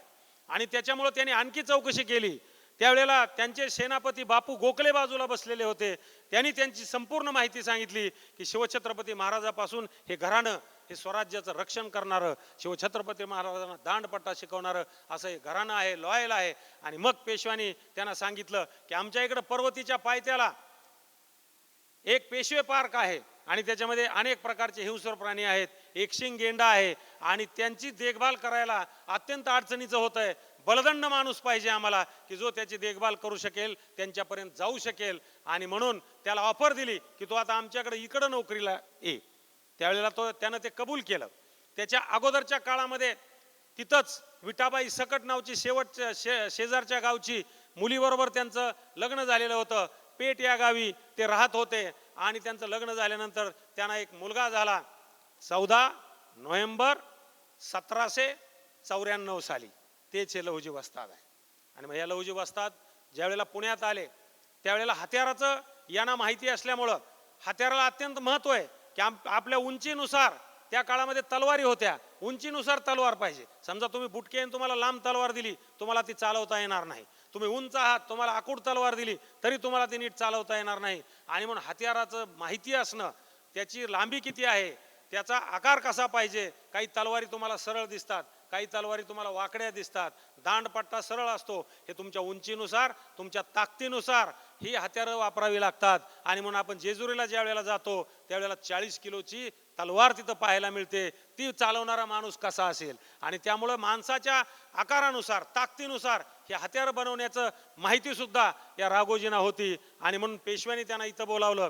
त्यांना त्यावेळेला आत्ताचं टिंबर मार्केट जिथं आहे तिथं जानाईचा मळा असं त्याला नाव होतं. आणि तिथं घसटी पूल आहे, आजही आहे. त्या घसटी पुलाच्या बाजूला यांना राहायला जागा दिलेली होती. पुढच्या काळामध्ये हा लहुजी वस्ताद छोटासा हा हत्यारामध्येच खेळत होता. तलवारी, भाले, वेगवेगळ्या प्रकारचे हत्यारं, आणि त्यातमध्येच तो वाढत होता, तो मोठा होत होता. नंतर पेशव्याला माहीत झालं की या जानाईच्या मळ्याच्या पलीकडच्या बाजूनं चोरटा माल पुण्यामध्ये येतोय, म्हणून त्यांनी त्या ठिकाणी एक गेट बांधलं, त्याला रामोशी गेट असं नाव दिलं. आजही ते रामोशी गेट आहे. त्या रामोशी गेटवरती पहिला उभा राहिलेला रामोशी हा लहुजी वस्ताद होते. वय फक्त 12 वर्ष. किती बलदंड असेल हे तुम्ही माहीत करून घ्या. त्या तालमीचं वैशिष्ट्य असं आहे की त्या तालमीमध्ये सगळ्या प्रकारची शिक्षणं दिली जात होती. तलवारी, भाले, घोड्याच्या पोटाला आणि पाठीला पाय लावून आपण बाजूला व्हायचं आणि चिपकून राहायचं घोड्याला, आणि त्यात आपण पुढं पळून जायचं, अशा प्रकारचं शिक्षण दिलं जात होतं. मोठ्या लोखंडाच्या कांबा हे वाकवायला शिकवलं जात होतं. कारण इंग्रजाचं राज्य जे आहे, हे इंग्रजाचं राज्य जर आपल्याला मोडून काढायचं असेल तर त्याचा दरवाजा हा तुरुंगामधून जात होता, आणि या तुरुंगाला मोठमोठ्या सळया होत्या. या सळया जर वाकवायच्या असतील तर आपल्या पट्ट्यांना ते शिकवलं पाहिजे. म्हणून त्या तालमीमध्ये अशा प्रकारची शिक्षणं दिली जात होती. मुळामुठ्याच्या पाण्यामध्ये उड्या मारून कित्येक तासन तास पोहायचं, बुडी घेऊन कित्येक वेळ तिथून गायब व्हायचं, अशा प्रकारचं शिक्षण तिथं दिलं जात होतं, जे सगळ्या क्रांतिकारकांना पुढं अत्यंत महत्त्वाचं ठरलं, हे आपण लक्षात घेतलं पाहिजे. आणि मग पुढचा काळ जो आला, त्या काळामध्ये आपल्याला माहित आहे की होळकरांनी पुण्यावरती हल्ला केला. कारण होळकरांच्या भावाला हत्तीच्या पायाला देऊन पेशव्यांनी मारलेलं होतं, त्याचा बदला घ्यायचा होता, म्हणून यशवंतराव होळकर चालून आले. आपल्याला त्याही माणसाची माहिती नाही. यशवंतराव होळकर हे मल्हारराव होळकर यांच्या भावाचा मुलगा होता, आणि शिवाजी महाराजांनंतर स्वतःचा राज्याभिषेक केलेला असा तो एकमेव राजा होता. आणि म्हणून यशवंतराव होळकर एकच वाक्य त्याचं सांगतो म्हणजे तुमच्या लक्षात येईल किती तो ब्रेव होता. इंग्रजांनी त्याच्याबरोबर तह केलेला होता, आणि आमच्यावर हल्ले करत जाऊ नका, तुमच्या राज्याला आम्ही हात लावणार नाही, म्हणजे किती ब्रेव असेल बघा. त्याला नागपूरच्या भोसल्यांनी साथ दिली नाही. नाहीतर ज्या वेळेला इंग्रजाची राजधानी कलकत्ता होती, त्यावेळेला कलकत्त्यावर चालून जाऊन त्यांचा पराभव करायचा इतकी ताकद ही त्याच्याकडे होती, परंतु त्याला बाकीच्या राजांनी साथ दिली नाही, आणि लवकरच त्याचा अवकाळी मृत्यू झाला. 30 वर्षाचा असताना ती व्यक्ती वारली. परंतु त्यानं तोपर्यंत 35 लढाया जिंकलेल्या होत्या. वय 30 वर्ष, पण लढाया केल्या 35 आणि त्या जिंकल्या होत्या. अशी कितीतरी माणसं आहेत की जी काळाच्या पडद्याआड राहिली, इतिहासामध्ये त्यांची नीट नोंद झाली नाही, आपल्याला त्यांची माहिती झाली नाही. इतकी चांगली माणसं ही आपण विचारात घेणं अत्यंत गरजेचं आहे. त्यावेळेला पेशवे इथून पळून गेले, पेशव्याचा पराभव झाला, पुणे जाळून टाकलं गेलं, आणि पेशवे इंग्रजाला जाऊन मिळाले. तिथून त्यांनी त्यांच्याशी तह केला, आणि परंतु त्यावेळेला होळकरांनी त्यांच्याच घरातल्या एका माणसाला तिथं पेशवा म्हणून बसवलेलं होतं. लक्षात ठेवा, दुसरा बाजीराव जरी पळून गेला, स्वतः पेशव्याची गादी घेतली नाही, आम्ही तुमचे सरदार आहेत असंच त्यांनी मानलं. आणि मग पेशवे परत पुण्यामध्ये आले, राज्य करू लागले, पण इंग्रज त्यांना नीट वागणूक देत नव्हते, अत्यंत अपमान त्यांचा करत होते. म्हणून त्यांना सहज सारखं वाटायचं की आपण आता लढाई केली पाहिजे, आपण असलं जिणं हे जगणं योग्य नाही. म्हणून त्यांनी लहुजी वस्ताद आणि राघोजी यांना बोलावून घेतलं आणि सांगितलं की आपल्याला लढाई करायची. आणि मग त्या काळामध्ये इंग्रजाच्या भीतीपोटी बाकीचे लोक सैन्यामध्ये यायला घाबरत होते, पण यांची या तालमीमधून बाहेर गेलेले पट्टे वेगवेगळ्या गावचे होते, पहिलवान वेगवेगळ्या गावचे होते, आणि त्यांना कामावरती लावलं. आणि त्या काळामध्ये 800,000 लोक यांनी गोळा केले. महार, मांग, चांबार अशा कुठल्या जातीतले दऱ्या खोऱ्यामधले मावळे सगळे गोळा करून या ठिकाणी आणले, त्यांना प्रशिक्षण दिलं, आणि 1818 साली या खडकी या ठिकाणी लढाई झाली. आणि या लढाईमध्ये फार मोठ्या प्रमाणावरती या राघोजींनी, लहुजी वस्तादांच्या वडिलांनी पराक्रम गाजवला. आणि ते पराक्रम गाजवला, पण इंग्रजाकडं बंदुका होत्या, एक बंदुकीची गोळी त्यांना लागली, ते खाली पडले. आणि या इंग्रजाच्या लोकांना इतका राग होता यांचा की इतका माणूस लढतोय, इतका तो बलशाली आहे की याला दस्त्यानं ठेचून मारला, बंदुकीच्या दस्त्याने. आणि म्हणून त्यांना अतिशय वाईट वाटलं. तसल्या ह्याच्यामधून लहुजी वस्तादांनी त्यांचं प्रेत काढलं, खांद्यावरती घेतलं, त्यांच्या रक्तामध्ये बुडालेला एक खडा घेतला. किती साम्य असतं या क्रांतिकारकामध्ये बघा. जालियनवाल्या बागमध्ये ज्या वेळेला मोठ्या प्रमाणावरती बंदुकीच्या गोळ्यानं लोक मारले गेले, त्यावेळेला भगतसिंगाच्या घरामधल्या काही माणसांचा सुद्धा मृत्यू झालेला होता. छोटा भगतसिंग दुसऱ्या दिवशी तिथं गेला, त्यानं सुद्धा तिथला एक खडा उचलला रक्तानं भरलेला, आणि तो देवाऱ्यात आणून ठेवला, आणि पूजा करून तो म्हणायचा की मी इंग्रजांना घालवल्याशिवाय मरणार नाही. म्हणजे ही स्वातंत्र्यामधल्या लोकांची परिस्थिती किती साम्य आपल्याला दिसून येतं. त्यांनी घरी आणलं, आणि त्यांनी त्याच दिवशी ठरवलं. त्यावेळेला त्यांना दिसलं की या शनिवार वाड्यावरचा भगवा हा खाली उतरलेला आहे शिवछत्रपती महाराजांचा आणि तिथं युनियन जॅक चढलेला आहे. आणि त्यावेळेला त्याच्याकडे बघून त्यांनी एक शपथ घेतली, जगेल तर या स्वराज्यासाठी आणि मरेल तर या स्वराज्यासाठी. आणि त्यांनी अविवाहित राहिले, त्यांनी आजन्म लग्न केलं नाही आणि त्यांनी ठरवलं की आता मला काहीतरी या स्वातंत्र्यासाठी केलं पाहिजे. त्यांना अत्यंत वाईट वाटलं की शिवछत्रपती महाराजांचा अनेक मावळ्यांच्या रक्तानं हे माकलेलं राज्य, सगळ्यांच्या कष्टातून उभा केलेलं हे राज्य हे आज गेलेलं आहे. आणि त्यामुळं एवढे मोठमोठे किल्ले आहेत हे खाली मान घालून बसलेले आहेत. पुण्याची माती सुद्धा ही रक्तानं आणि डोळ्यातल्या आसरूनं भिजून गेलेली आहे. तर मला स्वातंत्र्यासाठी काहीतरी केलं पाहिजे. आणि त्यांनी अभ्यास करायला सुरुवात केला. इकडं तिकडं पाहिलं त्यावेळेला सत्तू नाईक हा या डोंगराच्या बाजूमध्ये आता जे डोंगर आहेत या डोंगरामध्ये हा दरोडे घालीत राहत होता. आणि दरोडे घालीत होता. त्यांची भेट लहुजी वस्तादांनी घेतली आणि तिथं त्यांना एक चांगला मुलगा दिसला, तो होता उमाजी नाईक. तोही दरोडे घालत होता त्यांच्याबरोबर. त्याला आणलं, त्याला राजा करायचं त्यांनी ठरवलं, ट्रेनिंग दिली, त्याला मनानं शरीरानं तयार केला. आणि तयार केल्यानंतर 1826 साली त्याचा राज्याभिषेक केला आणि त्याला राजा म्हणून तिथं बसवलं आणि त्याची फरमानं काढू लागले आणि एक पत्री सरकारची स्थापना त्या काळामध्ये त्यांनी केली. नंतर पुढे 2च वर्षांनी 28 साली त्यांनी इंग्रजांनी त्याच्याबरोबर तह केला. त्यांना साकुर्डी या ठिकाणी 104 बिघे जमीन दिली, पगार दिला आणि सांगितले की तुम्ही इथं बसून राहा. परंतु हा वाघ होता, याला बसवत नव्हतं. 1-2 वर्ष गेली. परंतु नंतर 1830 साली त्याला पुन्हा नजरकैदेमध्ये ठेवलं. तिथून तो पळून गेला. बाहेर जाऊन पुन्हा ती काम चालू केलं, पुन्हा फतवे काढू लागला, पुन्हा राजा म्हणून काम करू लागला. पण इंग्रजांना हे पटत नव्हतं. इंग्रजांनी त्याच्या मागं माणसं सोडलेली होती. परंतु एक घटनामध्ये घडलेली होती. त्यांचा एक साथीदार होता काळोजी नावाचा. त्यानं जाधववाडीची एक महिला पळून आणली होती आणि तिच्यावर अन्याय आणि अत्याचार करत होता. हे ज्यावेळेला माहीत झालं त्यावेळेला नायकाने त्याला बोलावून घेतलं आणि सांगितलं की अरे आपण शिवछत्रपती महाराजाच्या राज्यामध्ये राहत आहोत. शिवाजी महाराजाच्या पुढं कल्याणच्या सुभेदाराची सून नजराणा आणून पेश केली. त्यावेळेला साडी आणि चोळी देऊन तिला तिच्या घरी पाठवून दिलं. ही आपली परंपरा आहे. तो अशा प्रकारचा अन्याय अत्याचार जर कोणावर करत असतील तर हे चालणार नाही. आणि त्याची बोटं छाटली. हा राग त्याच्या मनामध्ये होता. तो उमाजी नायकाच्या बहिणीकडेच गेला, तिला फितूर केलं.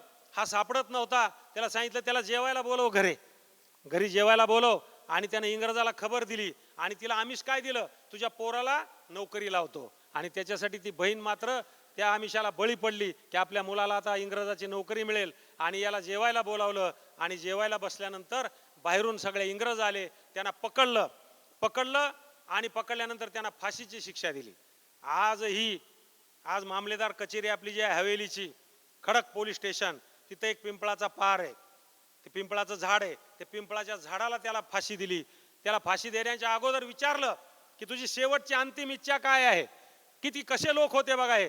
त्यांनी सांगितलं की इंग्रजांनी हे राज्य सोडून जावं आणि आमच्या भारताला, आमच्या हिंदुस्थानला स्वातंत्र्य द्यावं, ही माझी शेवटची इच्छा आहे. अशा प्रकारचे लोक. हा पहिला शिष्य हा लहुजी वस्तादांचा होता, हे लक्षात ठेवा. आणि मग काही दिवस गेले. एक मुलगा एका लग्नाला गेलेला होता छोटा, तो 6वीला होता. आणि तिथं गेल्यानंतर एकाने त्याला हाकलून दिलं की कशाला आलायस रे लग्नात इथं क्षुद्राच्या कार्ट्या म्हणून. त्यावेळेला तो मुलगा घरी गेला आणि वडिलाला विचारलं हे क्षुद्र आणि अतिशूद्र काय. वडील म्हणले अरे तू छोटा आहेस, तुझं खेळायचं वय, जा तू खेळायला. परंतु त्याला राहवलं नाही. त्यांना लहुजी वस्ताद आठवले. ते लहुजी वस्तादाच्या तालमीमध्ये गेले. तिथं गेल्यानंतर त्यांना विचारलं की एक शूद्र अतिशूद्र काय. लहुजी वस्ताद म्हणले बघ, माणसं देवानी सगळी सारखीच निर्माण केलेली आहेत. सगळ्याचं रक्त सगळं लालच आहे. त्याच्यामुळं देव हा दयेचा सागर आहे. देव कधी वेगळ्या प्रकारे काही कोणाला निर्माण करत नाही. हे सगळं मानव निर्मित आहे. आणि म्हणून स्त्रियावरती फार त्या काळामध्ये अन्याय अत्याचार होत होते. कुठल्याही लढाया झाल्या, काही झाल्या तरी स्त्रियावरतीच अन्याय अत्याचार व्हायचे. आणि त्यामुळं स्त्रियाविषयी काम केलं पाहिजे, स्त्रियाला शिक्षण दिलं पाहिजे आणि स्त्री शूद्र आणि अतिशूद्रासाठी तू काम केलं पाहिजेस, अशा प्रकारची संकल्पना लहुजी वस्तादांनी महात्मा फुलेंना सांगितली. आणि महात्मा फुलेंनी ठरवलं त्या लहान वयामध्ये की मला स्त्री, शूद्र आणि अतिशूद्रासाठी काम करायचंय. आणि मग 1848 साली भिड्याच्या वाड्यामध्ये पहिली मुलींची शाळा काढली. त्यानंतर मागासवर्गीयासाठी ही, नंतर आत्ता जे आंबेडकर कॉलेज आहे, दुसरं आंबेडकर कॉलेज नानापेठेमधलं, रास्तापेठ नानापेठेच्या तिथं या मागासवर्गीयाच्या मुलासाठी शाळा काढली आणि स्वतः मागासवर्गीयाची मुलं खांद्यावर घेऊन लहुजी वस्ताद त्या शाळेमध्ये नेत होते. त्यांच्या भावाची मुलगी मुक्ता साळवे नावाची त्या शाळेमध्ये घातली. तिने एक निबंध लिहिला त्या काळामध्ये, तो खूप गाजला आणि दलित साहित्याचं ते पहिलं पान समजलं जातो, हे लक्षात ठेवा. ती मुक्ता साळवे, परंतु तिने इंग्रजाची स्तुती केलेली होती, ती मात्र लहुजी वस्तादांना आवडली नाही. त्यांनी तिला सांगितलं की हे काही मला बरोबर वाटलं नाही. तिने इंग्रजाची स्तुती केलेली होती की आम्हाला समानतेची वागणूक इंग्रज देत आहेत आणि त्यामुळं इंग्रजांनी तिला बक्षीस दिलं आणि ती मुक्ता साळवे ही त्यांच्या भावाची मुलगी होती. आणि नंतर या आपल्याला लक्षात घ्या, आता BEd कॉलेजेस आहेत, पण ज्यावेळेला 3-4 वर्ष 48 नंतर 52 साली महात्मा फुलेंनी ट्रेनिंग कॉलेज सुद्धा शिक्षकासाठी काढलेलं होतं. कारण सावित्रीबाई फुलेने सांगितलं की आपण जे शिक्षक आणतोय यांना थोडं ट्रेनिंग देणं गरजेचं आहे. तेव्हापर्यंत त्यांच्या 8-10 शाळा झालेल्या होत्या आणि म्हणून ट्रेनिंग त्यावेळेला त्या शिक्षकांचं त्या काळामध्ये काढलेलं होतं. इतके दूरदृष्टी असणारे लोक होते आणि त्यामुळे दुसरा जो शिष्य आहे त्यांचा ते महात्मा फुले असे आहेत, लक्षात ठेवा. मधल्या काळामध्ये आपल्याला माहिती आहे की 1857चा सरांनी उल्लेख केला.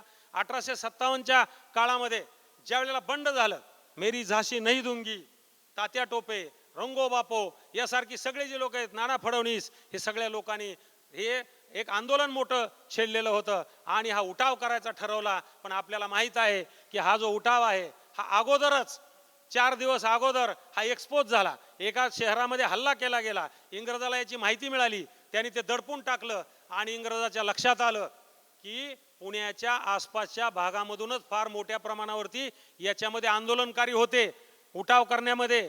त्यावेळेला त्यांनी सांगितलं की शोधून काढा हे कुणी ट्रेन केलेले होते. त्यावेळेला नक्कीच लहुजी वस्तादांकडं सगळ्याची बोटं गेली आणि लहुजी वस्तादांना महात्मा फुलेंनी लहुजी वस्तादांना त्यावेळेला सांगितलं गेलं. चौकशी त्यांची झाली. त्यांनी सांगितलं मी तर काहीच करत नाही, मी पैलवान तयार करतो, हे पैलवान वेगवेगळ्या फडामध्ये वेगवेगळ्या गावाला कुस्त्या असतात तिथं घेऊन जातो, त्यांच्या कुस्त्या होतात आणि त्यांना मी फक्त ट्रेनिंग देतो, माझं काहीच संबंध नाही याच्याशी. परंतु त्या काळामध्ये त्यांनी भगवे कपडे घातले आणि पुण्यामध्ये भविष्य सांगत इकडं तिकडं फिरत होते. हा सुद्धा उल्लेख आपल्याला सापडतो. नंतरचा काळ जो आला तो एक मुलगा असतो, ह्या कर्नाळा नावाचं जे कोकणामध्ये एक किल्ला आहे तिथला एक सुभेदार असतो. त्या सुभेदाराचा मुलगा हा नोकरीला इंग्रजाकडे लागतो. इंग्रजाचं त्याचं पटत नाही. पहिल्यांदा तो रेल्वेमध्ये लागतो, परंतु ते अधिकारी ती जी वागणूक देतात त्याला पटत नाही, तो सोडून देतो. पुन्हा अकाउंट्स डिपार्टमेंटमध्ये मिलिटरीच्या मुंबईला नोकरीला लागतो. तिथून त्याची बदली पुण्यामध्ये होते. पुण्यामध्ये आल्यानंतर त्याला त्याची आई मरते हा निरोप त्याला कळतो. आई वारल्यानंतर तो रजा मागतो, इंग्रज अधिकारी रजा देत नाहीत. मौतीला तर दिलीच नाही, सावडायला दिली नाही, 10व्याला दिली नाही, 13व्याला दिली नाही, महिन्याचा असतो त्या महिन्याला दिली नाही. वर्ष श्राद्धाच्या साठी हा मुलगा पुन्हा रजा मागायला घेतो, त्या मुलाला रजा नाकारली जाते. त्यावेळेला त्याला अत्यंत वाईट वाटतं आणि तो तडक उठतो आणि लहुजी वस्तादांकडे येतो.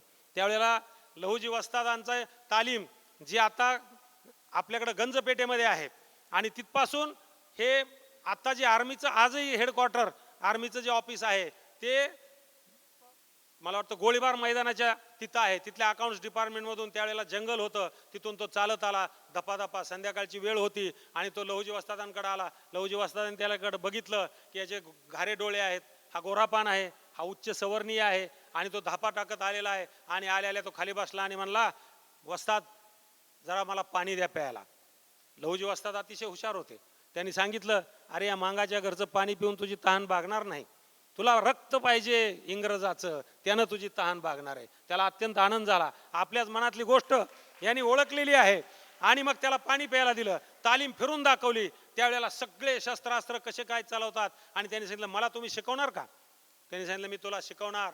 त्याला शिकवला, मनानं तयार केला, त्यालाही बुद्धीनं तयार केला. त्याची सगळी इच्छाशक्ती राजा होण्याची केली. आणि आता लहुजी वस्तादाला वाटत होतं की हा सवर्णीय आहे, याला जर मी राजा केला तर सगळे लोक साथ देतील आणि त्याला राजा केला. त्याला त्याची सुद्धा फरमानं काढायला सुरुवात केली, परंतु इंग्रजाच्या भीतीपोटी कुणी त्यांना मदत करत नव्हती. मग त्यांनी लुटालूट करायला सुरुवात केली.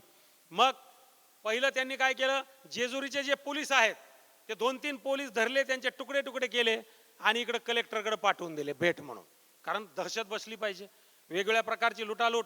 करायचे आणि खजिना लुटायचा आणि आपल्या साम्राज्यासाठी स्वराज्यासाठी वापरायचा. एवढंच नाही, जांभूळपाड्याच्या 4 पोलिसाला पकडलं, त्यांची मुंडकी तोडली आणि ती भाल्यावरती घातली आणि ती कलेक्टरला भेट पाठवली. एवढी दहशत त्यांनी निर्माण केलेली होती.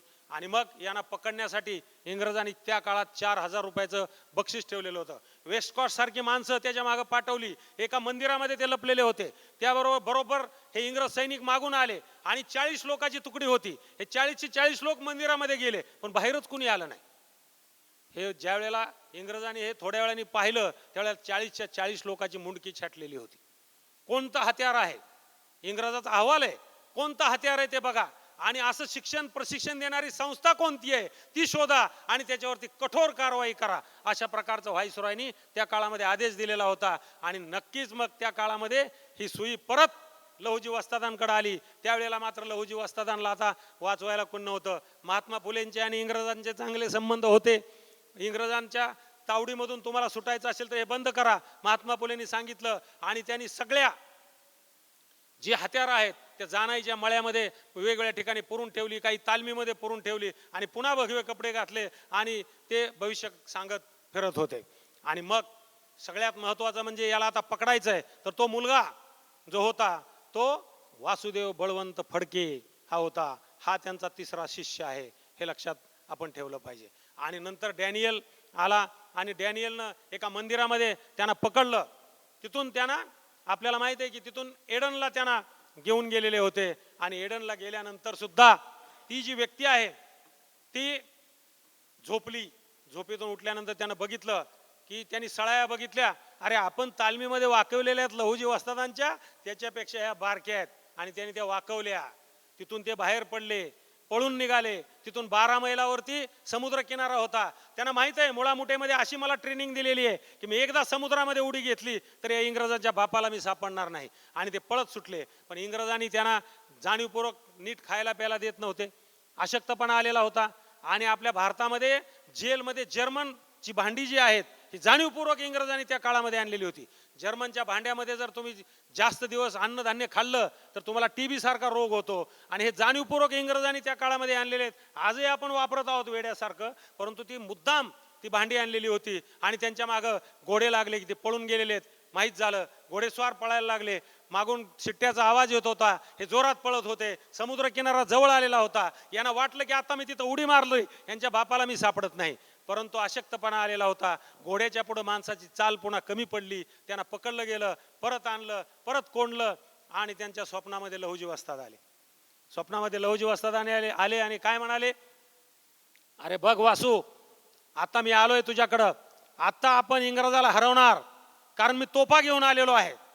कारण आपल्या भारत देशामध्ये कसं होतं, अगोदर आपण लाट्या काट्याने लढाया करत होतो. जे तलवार घेऊन पुढून आले ते विजयी झाले. आपण तलवारबाजीमध्ये एक्सपर्ट झालो, आटके पार झेंडा लावला. इंग्रज बंदूक घेऊन आले, बरोबर आहे. मुस्लिम राजे बंदूक घेऊन आले, मग तिथं आपला पराभव झाला. इंग्रज तर तोफा घेऊन आले. म्हणजे ज्याच्याकडे शस्त्रास्त्र मोठं होतं ती माणसं जिंकत गेली. आणि म्हणून मी आता तोफा घेऊन आलेलो आहे. पुन्हा आपण या पुण्याला आणि आपल्या शिवाजी महाराजांच्या स्वराज्याला आपण पुन्हा माघारी घेऊ. तू काही काळजी करू नकोस. आणि त्यांनी डोळे उघडून पाहिलं, ते स्वप्न होते. लहुजी वस्ताद आपल्या स्वप्नामध्ये आलेले आहेत. आणि त्यांनी थोड्या वेळाने आपले प्राण सोडले. तो दिवस होता 17 फेब्रुवारी 1883.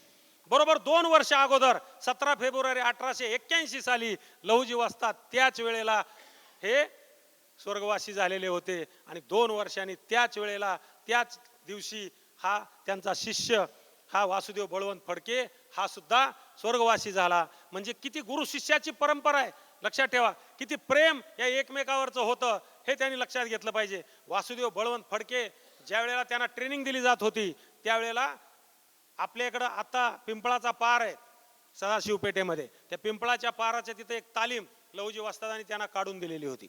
आणि त्या तालमीमध्ये ते आठवड्यातून 2दा यायचे. कारण सवर्णीय लोक इकडं गंजपेठेतल्या तालमीमध्ये त्यांना घालत नव्हते, इकडं त्यांना पाठवलं जात होतं. आणि म्हणून सवर्णीय लोकांच्या तालमीमध्ये लहुजी वस्ताद आठवड्यातून 2दा येऊन शिकवत होते. ज्या वेळेला ते एकदा आले त्यावेळेला त्यांनी एक चुणचुणीत मुलगा पाहिला. आणि पाहिल्यानंतर विचारला, हा कोणाचा मुलगा आहे? वासुदेव बळवंत फडकेला. वासुदेव बळवंत फडकेंनी सांगितलं, हा गंगाधर टिळकाचा मुलगा आहे. म्हणजे बाळ गंगाधर टिळक त्या तालमीमध्ये जात होते, हे लक्षात घ्या. आणि मग आपल्याला इतिहासामध्ये एकच रेफरन्स सापडतो इतिहासामध्ये की 6वीला असताना लोकमान्य टिळकांनी शाळा सोडून दिली आणि व्यायाम केला, शरीर कमवलं. पण ते कशामुळं? लहुजी वस्तादांच्या तालमीमध्ये ते जात होते. शरीराला आपल्याला जर गुलामगिरीतून बाहेर पडायचं असेल तर बलवान युवक झाला पाहिजे, बलबुद्धी त्याच्याकडे असली पाहिजे, ही शिकवण त्या ठिकाणी दिली जात होती. आणि मग आपल्याला जर ही परंपराच पाहिजे असेल तर लक्षात घ्या, लहुजी वस्ताद त्यांचे शिष्य हे आद्य क्रांतीवीर वासुदेव बळवंत फडके, त्यांचे शिष्य लोकमान्य टिळक, त्यांचे शिष्य चापेकर बंधू, त्यांचे शिष्य सावरकर. ही लांब लचक एक लाईन स्वातंत्र्य संग्रामामध्ये झोकून दिलेली, स्वतःचा प्राण त्याग केलेली अशा प्रकारच्या लोकांची एक लाईन आपल्याला सापडते. आणि म्हणून सरफरोशी की तमन्ना अब हमारे दिल में है, देखना एकदम बाजू एक कातिलों में कितना है, हे भगतसिंगाचं गाणं होतं. अशा प्रकारे आपले जे स्वातंत्र्यवीर आहेत, ही जी स्वातंत्र्य संग्रामामध्ये झोकून देणारी लोक आहेत, या लोकांचं चरित्र हे आपल्याला माहीत होणं अत्यंत गरजेचं आहे. आणि म्हणून आपण हा विचार केला पाहिजे, याच्यापासून आपण काय घ्यायचं. थोर महात्मे होऊन गेले, चारित्र्य त्यांची पहा जरा, आपण त्यांच्या समान व्हावे, हाच सापडे बोध खरा, हाच सापडे बोध खरा. की अशा प्रकारची मोठी लोक झाली, याच्यातून बोध आपण काय घ्यायचा, तर आपण त्यांच्यासारखं झालं पाहिजे, आपण देशासाठी तशा पद्धतीचं काम केलं पाहिजे आणि आपण आपल्या देशाला सुजलाम सुफलाम करण्यासाठी आपण कामाला आलं पाहिजे. हा विचार जर आपण केला तर अशा प्रकारच्या मोठ्या लोकांच्या जयंत्या आणि पुण्यतिथ्या आपण ज्या साजऱ्या करतो त्याला अर्थ आहे, नाहीतर अर्थ नाही. समर्पणाची हाक जयाच्या हृदयाला कळली, धन्य झाले राष्ट्रतयाचे अभेद्य बलशाली, धन्य झाले राष्ट्रतयाचे अभेद्य बलशाली. जय हिंद, जय महाराष्ट्र, जय लहुजी.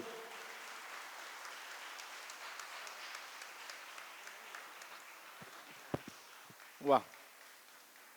वाणिज्य शाखेचे अधिष्ठाता, लॉ विषयामधली PhD, हे आपण एका बाजूला, आणि आत्ताची ओघवती वाणी आणि प्रभावी भाषा ज्या पद्धतीने लहुजी वस्ताद आपल्यासमोर त्यांनी मांडले, खरोखर आपल्याला नमस्कार.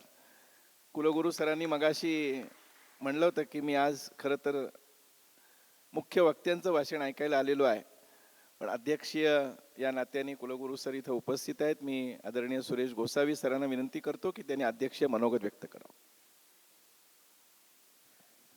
नमस्कार.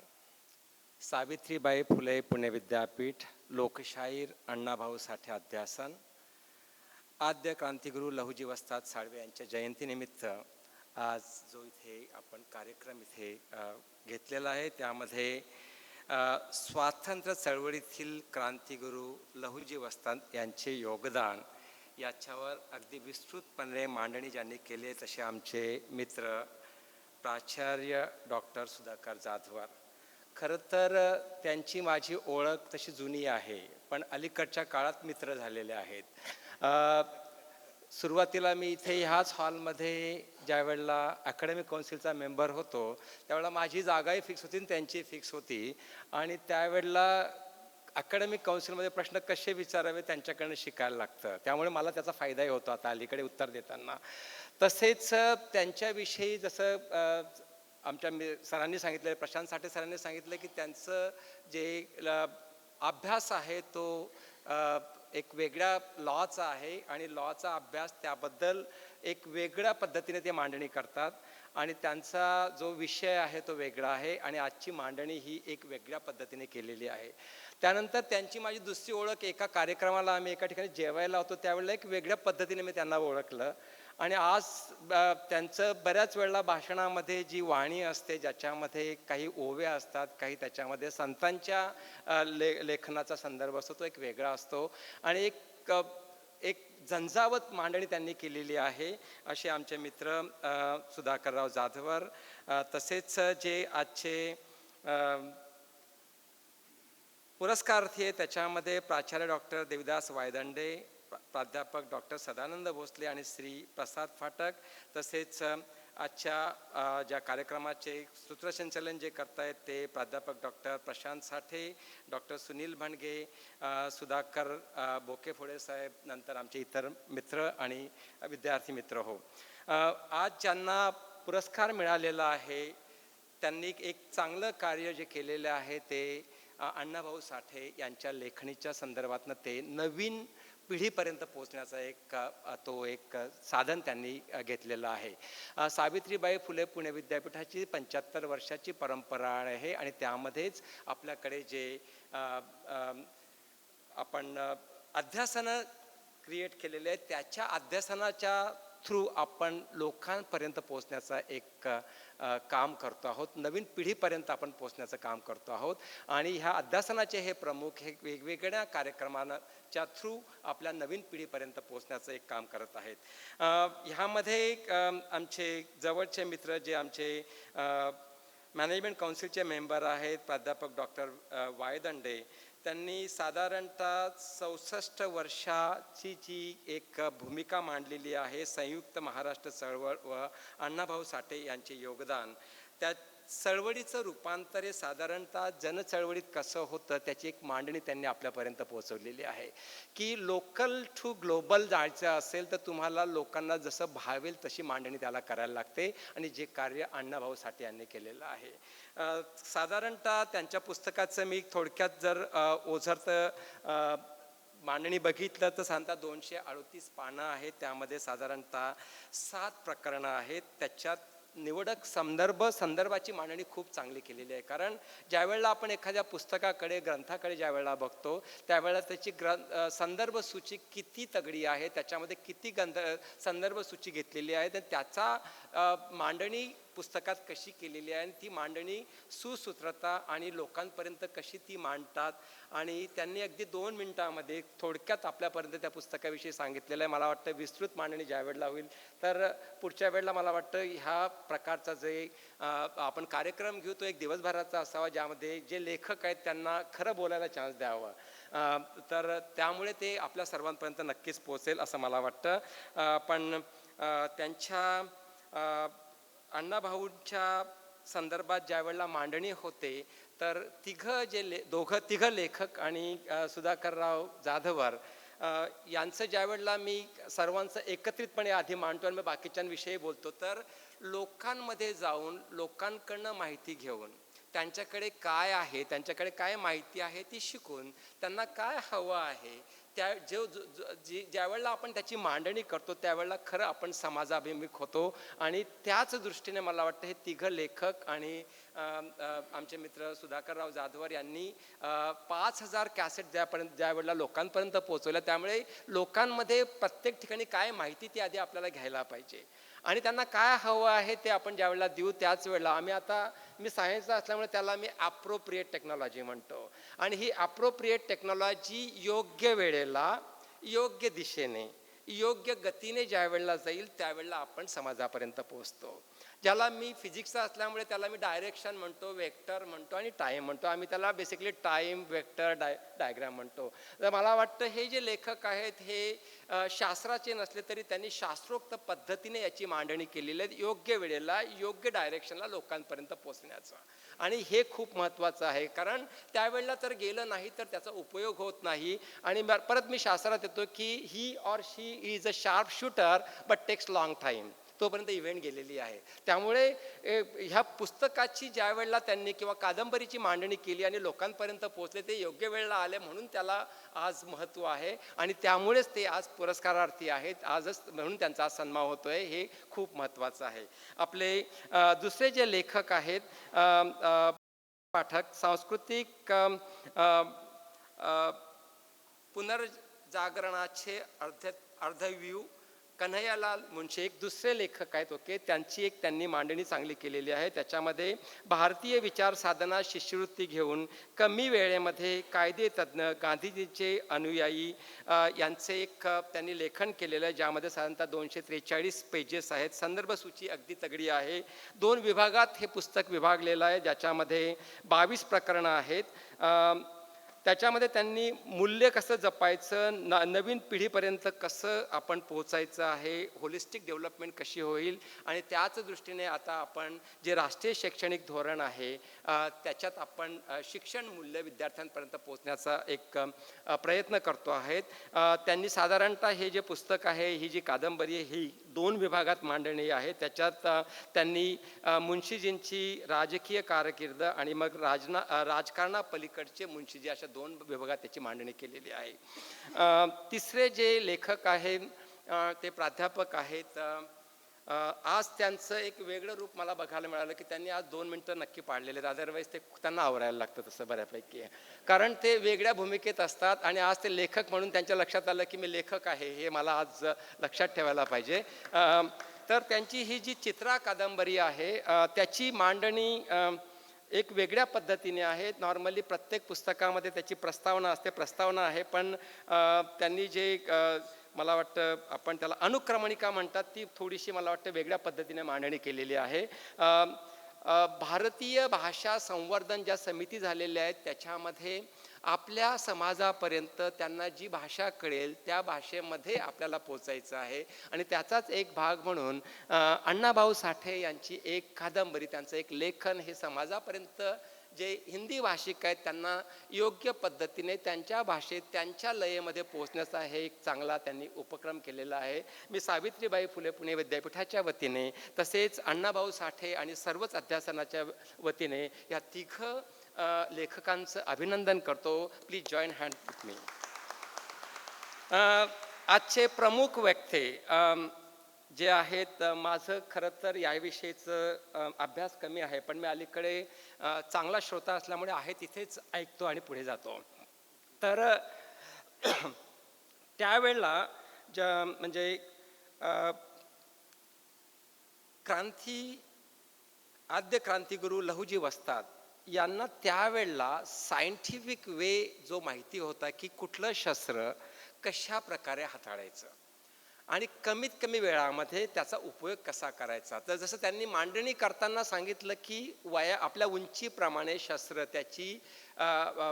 त्याचा अँगल, त्याची धार, त्याची लांबी हे त्यावेळेला त्या लोकांना माहिती होतं.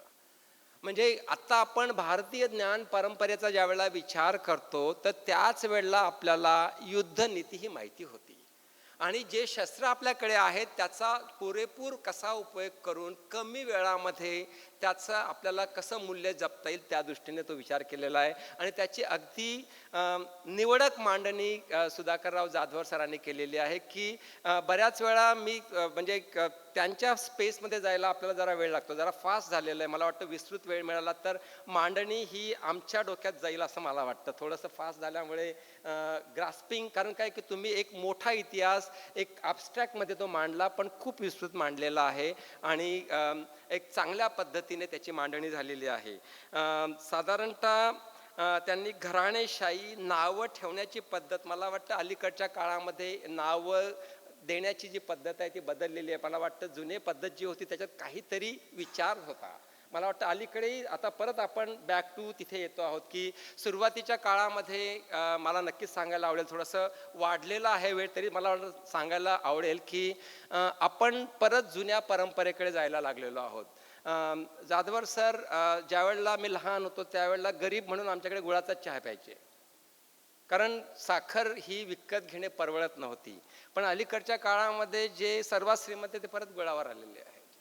म्हणजे आपण कारण काय झालं की आपल्याला त्याचं महत्त्व आता कळलेलं आहे. त्या काळामध्ये ज्या वेळेला स्टेनलेस स्टील आलं त्यावेळेला जे श्रीमंत लोक होते त्यांच्याकडे स्टेनलेस स्टीलची भांडी होती. आपण गरीब लोक आपण तांब्याची त्याला कलही करून वापरायचो किंवा पितळाची भांडी होती. पण आता अलीकडेच आपण आता प्रत्येकाच्या घरी एक तांब्याचं भांडं असतं, त्यामध्ये रात्री पाणी भरून ठेवलेलं असतं आणि सकाळी पिलं जातं. म्हणजे त्या लोकांना तांब्याचं महत्त्व आधीच माहिती होतं, पण आता आपल्याला उशिरा का होईना ते कळतं आहे. तर मला म्हणायचं आहे की हे सर्क्युलर इकॉनॉमी सारखं असतं की आपल्याला जुन्या काळामध्ये भारतीय ज्ञान परंपरेचा खूप अभ्यास केलेला होता. मधल्या काळामध्ये टेक्नॉलॉजी डेव्हलपमेंटच्या दृष्टीने आपण जरा पुढे गेलो, पण परत आपल्याला लक्षात येतं आहे की ते जे होतं त्याला खूप महत्त्व होतं, त्याला सायंटिफिक वे होता, तिथे आपण परत यायला लागलेलो आहोत. तर त्याची मांडणी सरांनी एक वेगळ्या पद्धतीने केलेली आहे. त्यांनी त्यांच्या भाषणामध्ये दाणपट्टा एक अगदी पातळ असतं, ते इतक्या फास्ट जातं की ते कळत नाही त्याचं पातं किती मोठं आहे, पण इतकं शार्प असतं की ते पटकन जातं आणि इकडनं तिकडे निघालेलं असतं, तोपर्यंत खाली पडल्यानंतर कळतं की कोणाला तरी लागलेलं आहे. तर ती त्यावेळेला हे शस्त्र होती आणि त्याचं डिझाईन कसं केलेलं असेल, त्यासाठी लागणारं जे मटेरियल होतं हे बघा, हे जे त्यावेळचे मटेरियल होते त्यावेळचे ते पंचधातू काही ठिकाणी वापरलेले आहेत आणि ते कधी त्याला रस्ट होत नव्हतं, त्याला ऑक्सिडेशन होत नव्हतं. त्याला आम्ही साधारणतः आमच्या भाषेमध्ये ऑक्सिडेशन पोटेन्शियल म्हणतो आपण. जसं आपलं तांब्याला रोज तुम्हाला क्लीन करायला लागतं, कारण एक साधारणतः रूम टेम्परेचरला 30 डिग्री सेल्सिअसला त्याचं ऑक्सिडेशन होतं. पण हे जे त्यावेळचे शस्त्र होते, याचे डिझाईन, त्याच्यासाठी लागणारं मटेरियल, त्याची इलॅस्टिसिटी, याचा विचार त्यावेळेला केलेला होता. तर आणि त्याचं डिझाईन केलेलं होतं. तर सुरुवातीच्या काळामध्ये ज्या वेळेला आपण जर विचार केला तर पंचधातू हे भारतातनं बाहेर गेलेलं आहे. त्यावेळेला लागणारे जे शस्त्र होते, ज्या तलवारी होतं, त्याचं धातू हे आपल्याकडेच होतं, कारण ते तुम्हाला एक इलॅस्टिसिटी त्याला लागायची, ते रस्ट कधी होत नव्हतं. त्याच्यावर जो वरचा सरफेस लेअर असतो त्याला आम्ही हायड्रोजन पोटेन्शियलला त्याला टर्मिनेट करायला लागतं की हायड्रोजनला बॉन्डिंग होत नाही. तर त्यावेळेला ज्यावेळेला आपल्याकडे आता आमच्याकडे ज्यावेळेला विद्यार्थी हे लॅबोरेटरीमध्ये एक्सपेरिमेंट करतात, तर ते 3 डिजिट 4 डिजिटपर्यंतचे वजन काटा वापरला जातो आणि मग ते वे करून आम्ही एक्सपेरिमेंट करतो. त्यावेळेला असं काही नव्हतं. पण त्यावेळेला लोकांचं जे कॅल्क्युलेशन्स होते की ते इतकं मटेरियल तुम्हाला झिंक घ्यायचं आहे, इतकं तांब्याचं घ्यायचं आहे, त्याच्यामध्ये लोह किती टाकायचं, हे सगळं त्यावेळेला त्यांना माहिती होतं. आणि त्यावेळेचा हा विचार करून, कारण हे नुसतंच इतिहास नाही, पण त्यावेळेला सायंटिफिक वे त्याच्याकडचा जो होता तो वेगळा होता. अशा पद्धतीने मी त्यांच्या या भाषणाकडे बघतो, त्यांच्या संबोधनाकडे बघतो. तर शास्त्रीय दृष्टिकोन खूप महत्त्वाचा होता. आणि त्यांनी जसं सांगितलं की त्यांनी एक मांडणी करताना की उमाजी नाईक, महात्मा ज्योतिराव फुले, वासुदेव बळवंत फडके, आणि मग त्यांनी मोठी एक कविताच म्हटली की हे सर्व लोक त्यावेळेला उत्साही झाले, भावले, पण त्यांनाही कोणीतरी ज्ञान देणारं होतं. आणि मला वाटतं ज्या पद्धतीने सुधाकरराव जाधवर सरांनी आपल्याला सर्वांना खिळवून ठेवलेलं आहे की नाही नाही याच्यात काहीतरी पुढे इंटरेस्टिंग हे सांगतात, तर हे सांगण्याची पद्धत खूप महत्त्वाची असते. आणि त्या पद्धतीने त्यांनी मांडणी केली. तर मला वाटतं आपण आजचे जे प्रमुख वक्ते होते त्यांना धन्यवाद देऊया. आणि आजच्या या निमित्ताने मला ह्या 3 जणांना ऐकता आलं आणि आमचे प्रमुख वक्ते जे सुधाकरराव जाधवर, त्यांच्या एक वेगळ्या मांडणीतनं एक ऐकायला मिळालं, कारण आज प्रश्न नव्हता, त्याचं उत्तरही द्यायचं नव्हतं, त्याच्यामुळे एकदम सोपं होतं ऐकायला. तर ऐकता आलं. मी सावित्रीबाई फुले पुणे विद्यापीठाच्या वतीने त्यांना धन्यवाद देतो. नमस्कार. जय हिंद.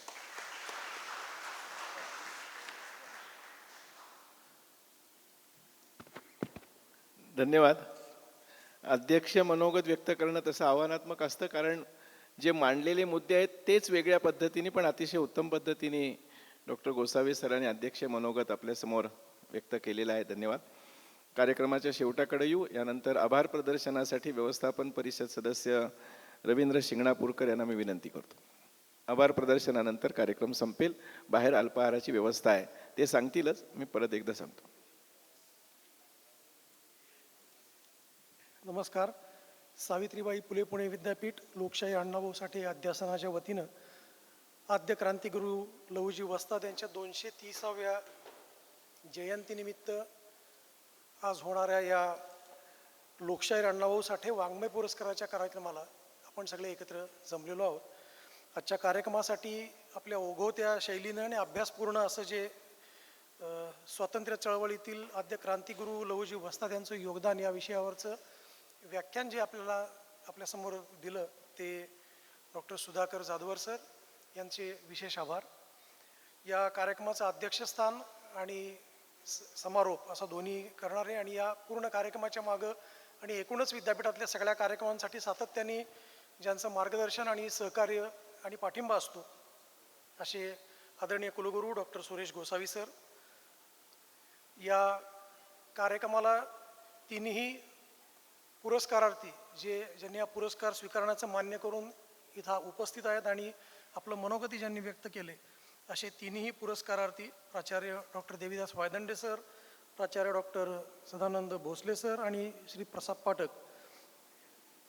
त्याचबरोबरीनं या कार्यक्रमासाठी उपस्थित असणारे भारतीय विचार साधनेचे कार्यवाह श्री काशीनाथ देवधर, विद्यार्थी कल्याण मंडळाचे संचालक डॉक्टर अभिजित कुलकर्णी सर आणि त्यांचे सगळे सहकारी, वृत्तपत्र विभागाचे प्रमुख डॉक्टर संजय तांबट, छपाई विभागाचे प्रमुख कुटे सर, तत्त्वज्ञान विभागाचे प्रमुख doctor Harish Navale sir, doctor Babasaheb Ambedkar अध्यासनाचे प्रमुख डॉक्टर सुधाकर बोकेफोडे सर, अधिसभा सदस्य मुकुंद पांडे सर, डॉक्टर राजेश मणेरीकर, जनसंपर्क विभागाचे डॉक्टर अजय ठुबे, ध्वनी व्यवस्था, छायाचित्रण, चलचित्रण असं करणारे सर्व सहकारी आणि या कार्यक्रमामध्ये सगळ्यांनी आत्ता जो काही सहकार्य दिला असे सगळे विद्यार्थी मित्रमैत्रिणी, सर्व प्रशासकीय अधिकारी आणि उपस्थित सर्व विद्यार्थी मित्रमैत्रिणी यांचे मनपूर्वक आभार. विविध विभागाचे प्रमुख आणि पूर्वक आभार. हे आभार मानून कार्यक्रम संपण्यापूर्वी जसं आत्ता साठे सरांनी सांगितलं की आपण अल्पोपहाराचा आस्वाद घेणार आहोतच, पण लहुजी वस्तादांच्या कार्यक्रमाचं किंवा त्यांच्या चरित्राचा भाग आपण सगळ्यांनी बघितला की भारताचं जी काही परंपरा आहे, गौरव आहे, हा गौरव आपण परत मिळवून देण्यासाठी लहुजी वस्तादांनी काम केलं. आपल्या हातात पुन्हा तीच संधी आहे की आपल्या देशाचं गौरव हा सातत्यपूर्ण टिकण्यासाठी आपण सगळ्यांनी भारताची जी लोकशाही आहे त्याच्यातलं सगळ्यात महत्त्वाचं कार्य आपल्याला करायचं आहे ते म्हणजे 20 नोव्हेंबरला आपण न चुकता आपलं मतदान करायचं आहे. हे आवाहन करतो. नंतर असणाऱ्या अल्पोपहाराचा आपण आस्वाद घ्यावा अशी विनंती करतो आणि थांबतो. धन्यवाद.